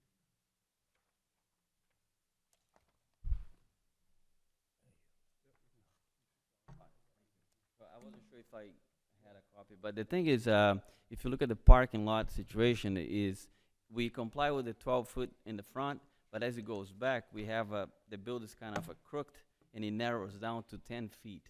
So we are not complying with the dimension of the driveway.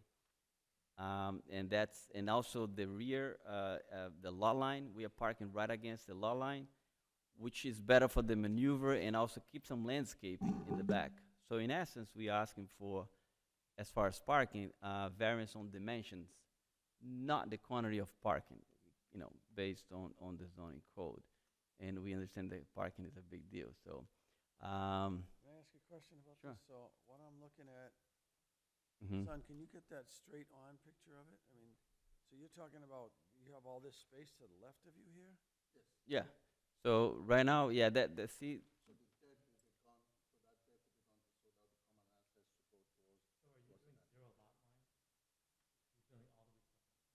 No, no, no, no, no. I'm sorry, I never gave you a copy.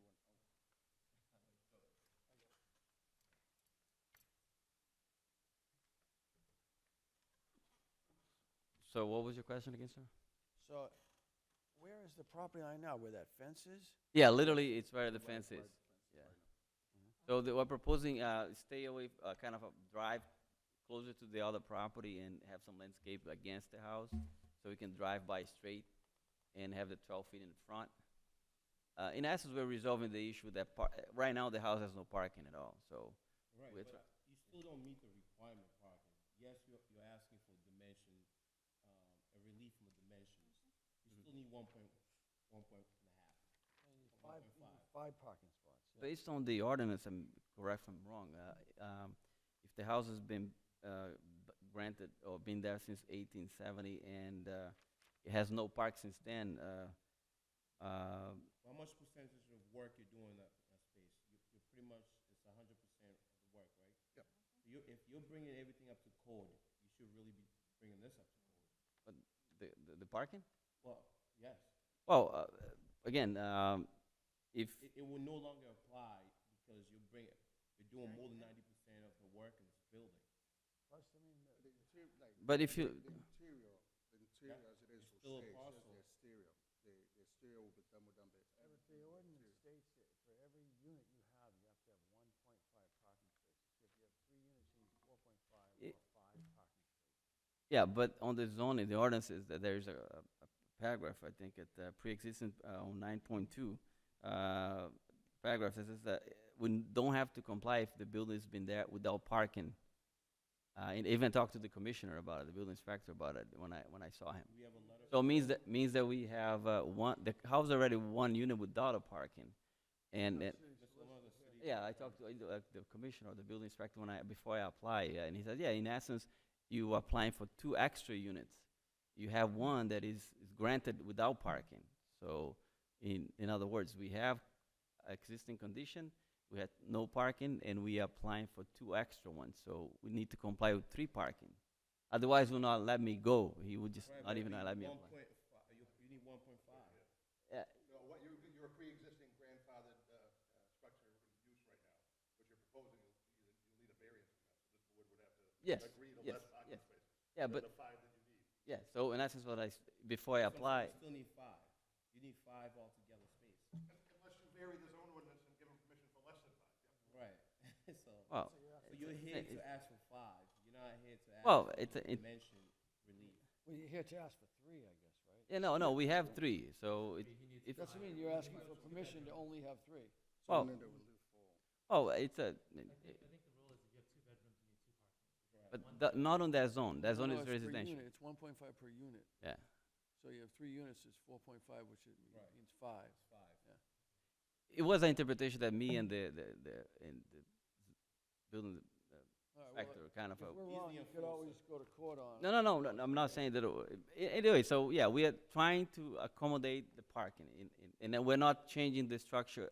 We're making an addition in the back to have a second, bedrooms, because the first floor is 1 bedroom, the other 2 units will be 2 bedrooms, and so the rear we're gonna have an addition, as you can see there, but the addition is gonna be in compliance with the setbacks.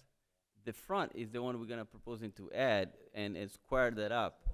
So we're extending a non-conforming wall in the front. In essence, we are setback. So in essence, the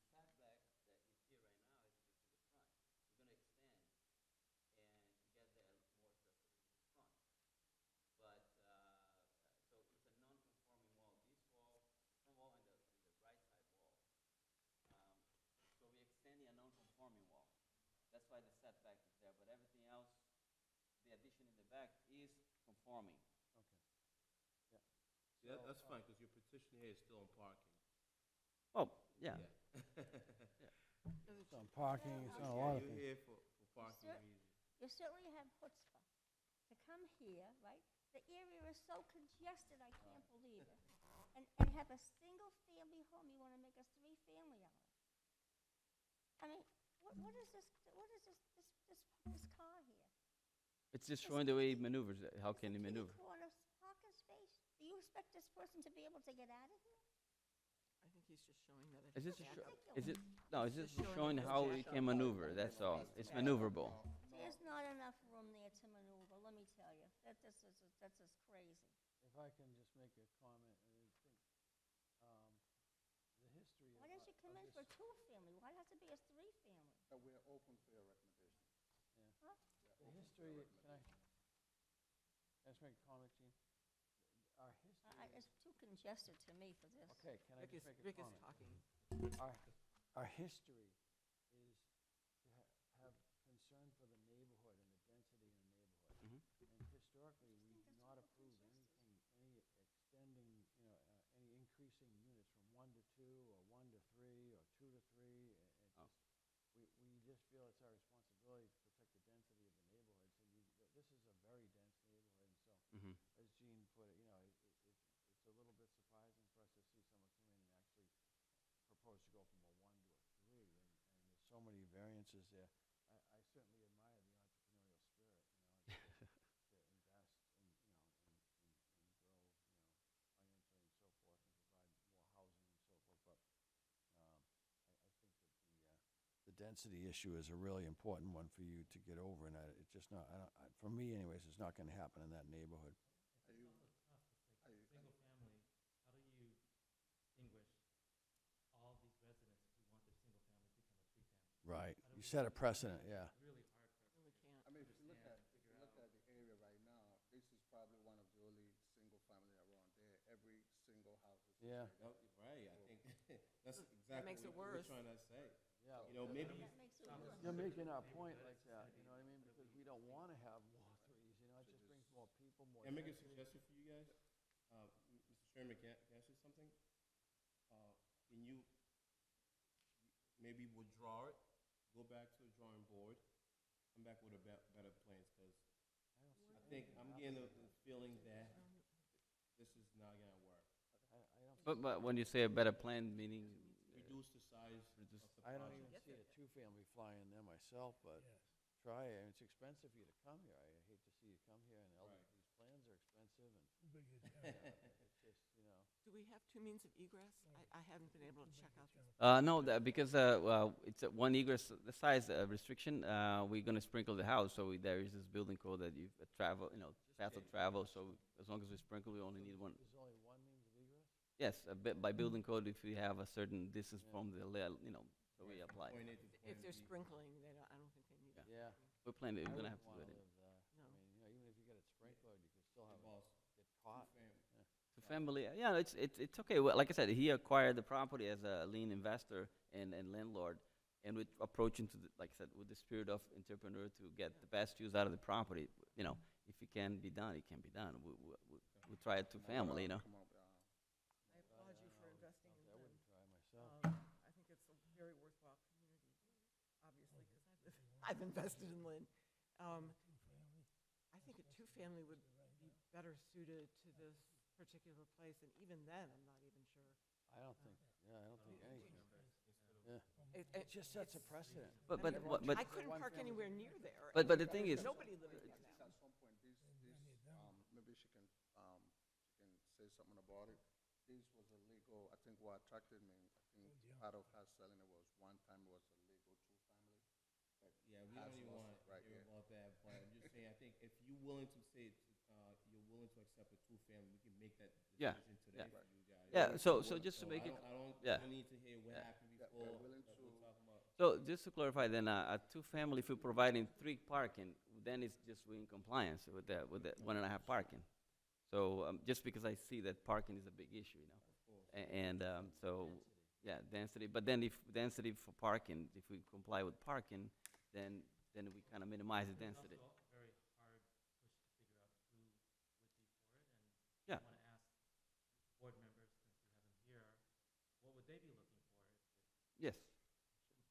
What is it? Fine with two-family.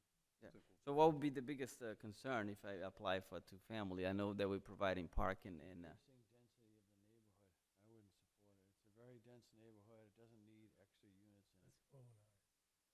That would be my concern. Is this supposed to be one of your parking spaces right here? yes, yeah. How come you didn't show a car there? No, because this car was pulling out. It's just an, This guy's right here, so it's pulling out. Yeah, that's why I'm saying, if there was a car here, how was this car gonna get out of there? No, this car was right here, it's pulling out and going out. So Oh, this so- will show this car was going I'll remove the car, don't worry So about it. where's your other parking space? right here. So it's 1, 2, 3. So this car comes right here. When you're pulling out, you pull out and you go this way. So this car is already at Can the we- station. This one is coming right here. So it's 1, 2, 3. So this car right here was pulling out. No, this car was. It's just we didn't draw the car, but if you see the. Yeah. There's a plot plan with that, which shows better, you can see better with the plot plan. So this is not meeting setback requirements Yeah. over here. Yeah, There's so many things not meeting it. It's just a really forced project. I think it's surprising, really, that you didn't try to get the counselor's opinion first, because I know that's a beautiful drawing. It must have cost some good money. We spoke to Diane, and she did express, although nothing written. My partner over there spoke to her several times. She did express that she's in support after we've met with you guys that no, not a denial. She would like to see that particular building, something being done there, because that is down there. If the motion is designed and denied, I can just pay that off and live right there for years. Mhm. It would just be there. Yeah. so what we proposing to continue? Well, no, I think it seems like we want to avoid it, because, Yeah. you know, even the dimension that you currently have doesn't meet the requirement for today. You only have a 6-foot width, it's supposed to be 9. Is it 9 or 9? 9. 9. So there's an issue there with the overall dimension and the width of the space. But I think if you can reduce the amount of Units. units, maybe we can vote on if. We can't vote on Yeah, would you accept Yes, so we going apply. for, would you go for a two-family? Yeah, all day long. We could vote on that right now if you want. Two families. No, you can't. You have to withdraw it. It would need to be drawn. Withdraw without prejudice, we go back to the drawing board with a new set of plans. So, but then can we just do as a continue on case, or No, we have no, to all over again? Drawn without Up prejudice. and down vote as you submitted tonight, or withdraw without prejudice? Withdraw. Then we withdraw. So moved, make a motion to withdraw without prejudice. That's fine. Okay, so we have a motion to withdraw. Mr. Callen has made a motion to withdraw. Can I give a second on that?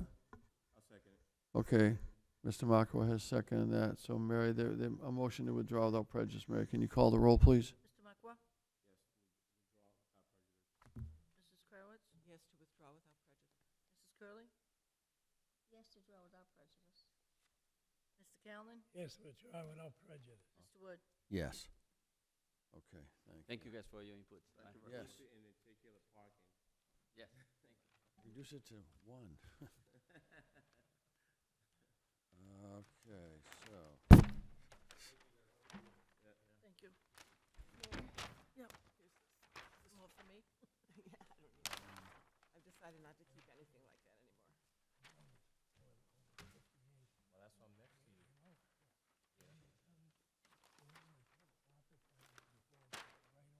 Okay, so let's see. That's done, that's done, that's done. 2 to 6 Auburn Street. Okay, case number 9974. 2 to 4 Auburn Street, also known as 45 Lynn Street. Petitioner Stephen Casper, on behalf of One House Contracting LLC.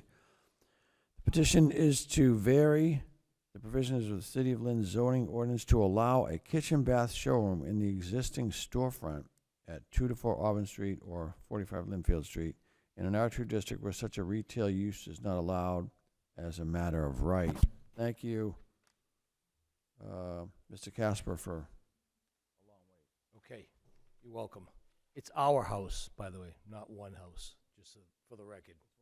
Our house. okay. O-U-R. Thank you. Oh, our house? Yes.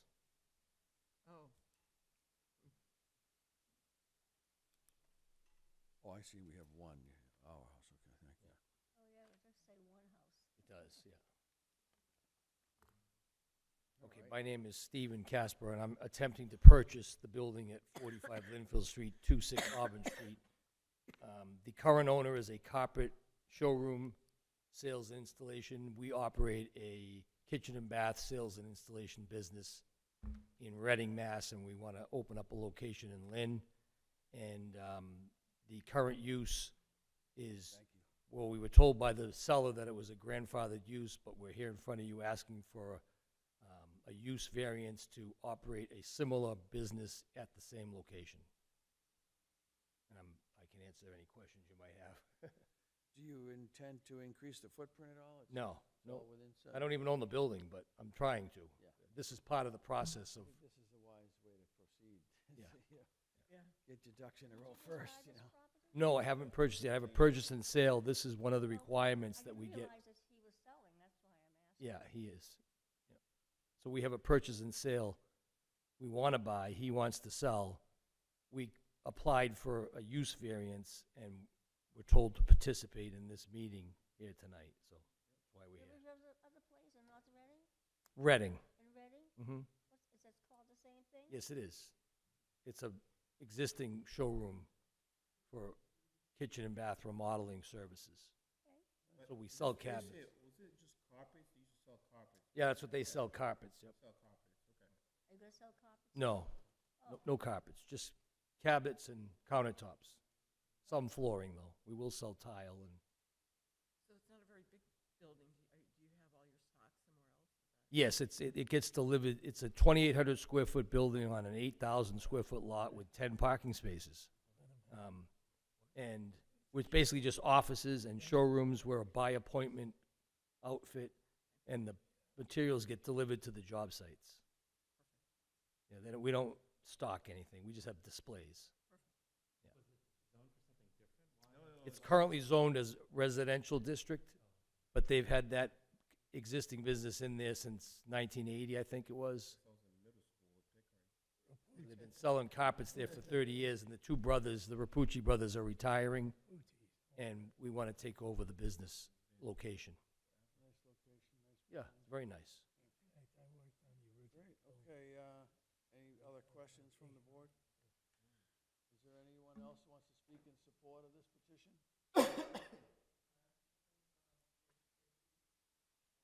You want to speak in support, or you?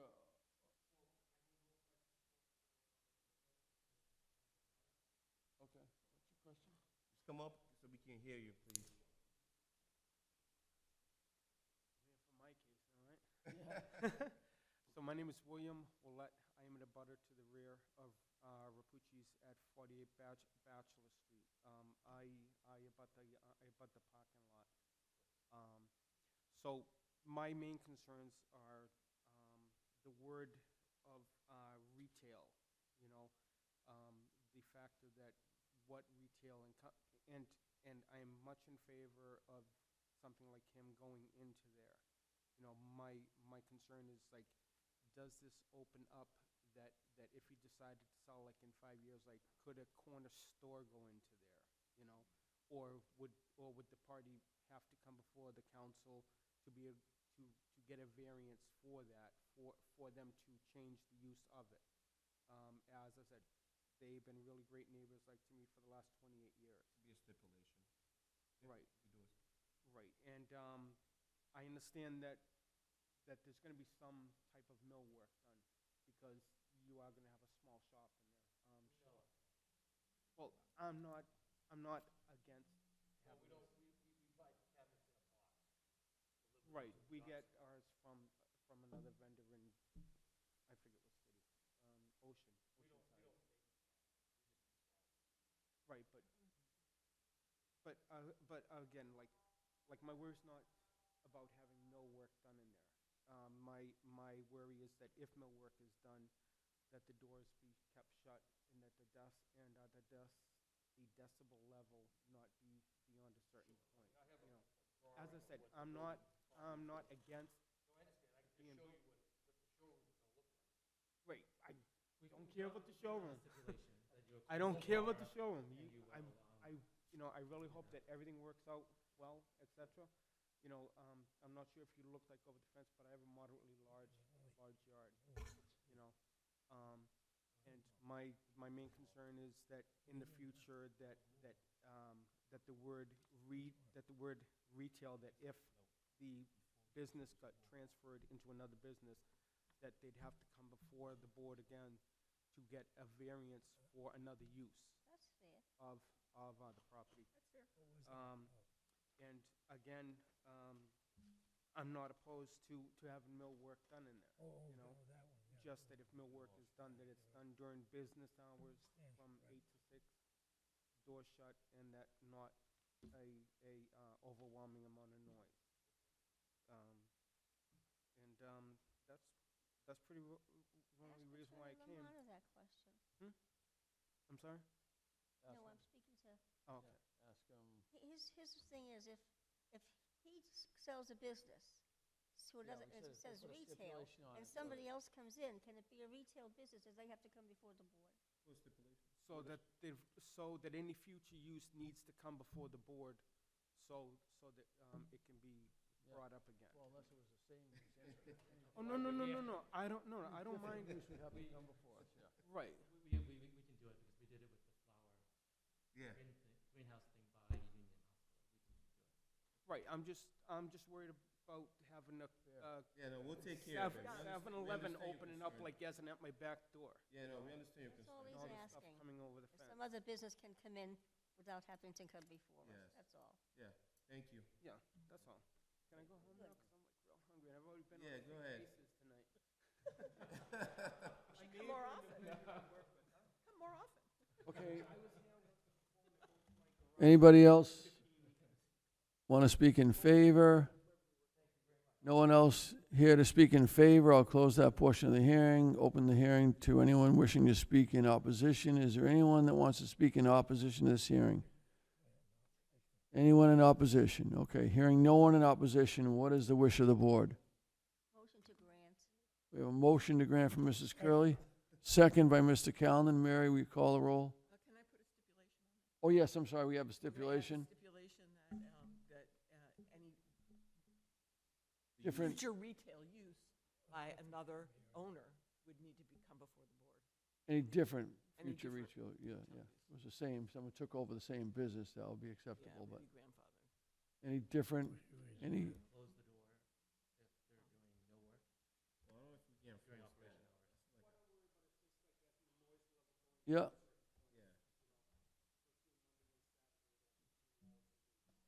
Pretty reasonable, yeah. Mr. Chairman, is that the extent of the agenda? Is that the extent of the agenda? I couldn't hear you. Is that the extent of the agenda? It is after we vote on it, we're gonna vote on it. No, but I'm saying that we have no other case. No, No, but we have to vote on this one first. Yeah, all right. There's one more thing. Oh, there's one more, that's right, yeah, the extension, yeah. Okay, so the stipulation is that should you sell the business or sell the building to anyone in a future retailer comes in of a different nature, So another, Just like you. yeah, it wouldn't have to come affect, back. it wouldn't affect you, it would just affect the next Okay. person that you sell it to. If the nature of the retail operation changes, they would have to they get. have to do what I did, come in for a use variance. Probably a different zone number. Just be nice to your neighbor. They're very good. Yeah. Oh, okay. Sorry, Max Casper, Steve's son, but just curious about the stipulation. If we're here asking this relief and there was no prior stipulation, is it necessary for there to be a stipulation currently? Because wouldn't the next person have to come anyways? We just don't want to. Apparently they work, so that's why you're here. Right, so I'm not sure that it's necessary if and so we don't want to have the decision, be too restricted. Same business, I think Rick said you don't have to come back. If it's the same business, they don't have to come back. If you sell your existing operation to someone else, they won't have to get another I variance. think we had a condition where it was a greenhouse and they wanted to be a real estate. They had to come back because it was in R2, the residential districts, and then we had to approve that. All this does is, if say you change your minds and, move to the West Coast and sell your operation, and someone comes in and wants to put, like William said, a convenience store there, then, well, William could come back and bring it up to the city that, there's a stipulation that they have to get approval for that. I'm just saying that most likely the city's gonna make them come back. Yeah, anyways, most likely, yeah. Because they So made us come back, right? It's just an extra level of protection, putting a stipulation on. Okay, just wanted that clarification. Thank you. Call the roll, please. Mr. McElroy, Yes. with the stipulations? Mrs. Krawitz with the stipulations? Yes, with the stipulation. Mrs. Curley? Yes, with the stipulation. Mr. Calner with the Yes, to grant with stipulations? stipulation. And Mr. Wood with the stipulations? Yes, with the stipulation. Okay, Mr. Callen, we do have one more Motion piece, to we adjourn. do have one more piece of business. I'm sorry. It's other business. And Mary, do you have a copy of that petition there? I thought I gave it to you. Did you give it to me? No, this is, you're on this one. No, no, no, no, no. Okay, so yeah, Attorney Vitale sent a letter on behalf of James O'Donnell, manager, MGM Walnut. Okay, so this was case 9936, Birchbrook Road near Fecto Way. And this was, so Mr. Attorney Vitale has sent this letter. Dear Chairman Wood, on behalf of James O'Donnell, manager, MGM Walnut, LLC, written application is made for an extension of the time to exercise the approval of the petition for a period of 6 months. So we approved this last year, and his 1-year period to, begin the project has expired. And so Mr. Vitale is asking for a 6-month continuation. Following the zoning board's approval, Mr. O'Donnell sought and received other required approvals and has been in negotiation with others regarding construction of the development. Kindly bring this request before members at the July 20th meeting. So I responded to him, Dear Attorney Vitale, regarding your letter seeking a 6-month extension to exercise the ZBA's approval of case 9936, I will ask for it to be on the July 20th meeting agenda and ask members to vote on your request. So we have a request. So move, Mr. Chairman. Mr. Callen has moved to approve the request to continue for 6 months. Do I have a second? Second, but I have a question about it. Sure. What's happening with the property now that you're going for another extension? Well, after we were here, we went to the Conservation Commission, and that took a period of months. There was the pandemic, and so I believe that we actually have more time, but I would rather have an ounce of prevention than a pound of cure. I don't blame you. And I'm just asking because I didn't know if things were happening on that. once the variance was granted, it was recorded. Once it's recorded, it's effective, but it has to be exercised. I believe it was exercised because we went and sought other approvals, as I mentioned in the letter. One was the Conservation Commission. It's a 7-acre site. We got conservation approval. We haven't, it's made up of 2 parcels. We haven't sought subdivision approval because we're trying to combine the 2. That's a different process called lines of existing ownership or a perimeter plan. And there have been other individuals, I'd say agencies, who are interested in the parcel. And the construction and financing on this one is somewhat different. If you recall, there are 7 buildings, and the way this would be is what's called a phased development, so that when one building is completed and sold, then you can go to the next phase. So you're sort of rolling the financing. And given the vagaries of the world of interest in high finance, that's another consideration. Unlike the first Birchbrook, which had no mortgages at all and didn't require financing and getting the releases that are necessary. So because this is a different type development in the sense that it would be quadplexes that are phased, which means you sell one quadplex and then you sell the next. That's what's taken the time. I just didn't know. I didn't know that was being added to the agenda tonight, and I couldn't remember what the. Yeah, if you recall, we heard just about a year ago. Yeah. It would be 7 quadplexes. The previous development was duplexes. That's adjoining, but it was also financed differently than this. And this parcel has a large portion that cannot be developed because of the wetlands, and that's what we dealt with the Conservation Commission. Okay. You okay, Terry? Yeah. Okay. I didn't know what was happening. Yeah, on the it's a good property. question, yeah. Yeah. Before we vote on something, we ought to know what it is and what's going on. So we have a motion and a second. I move to extend Ma- it for another 6 months. Yeah, we have the motion, and you seconded it, and Mr. Callen made the motion. Oh, And okay. Mary, if you'd call the roll. Mr. Wooten, to extend it for 6 months? Mrs. Crowitz, to extend it for 6 months? Yes, to extend to 6 months. Mr. Count? Yes. Yeah. Mrs. Curley, to extend it for 6 months? What's your vote? Yes. Okay, Mr. Wood? Yes. Thank you. Mr. Callen? Adjourn. You have a second? Second. Adjourned. It's getting close. That was a long one.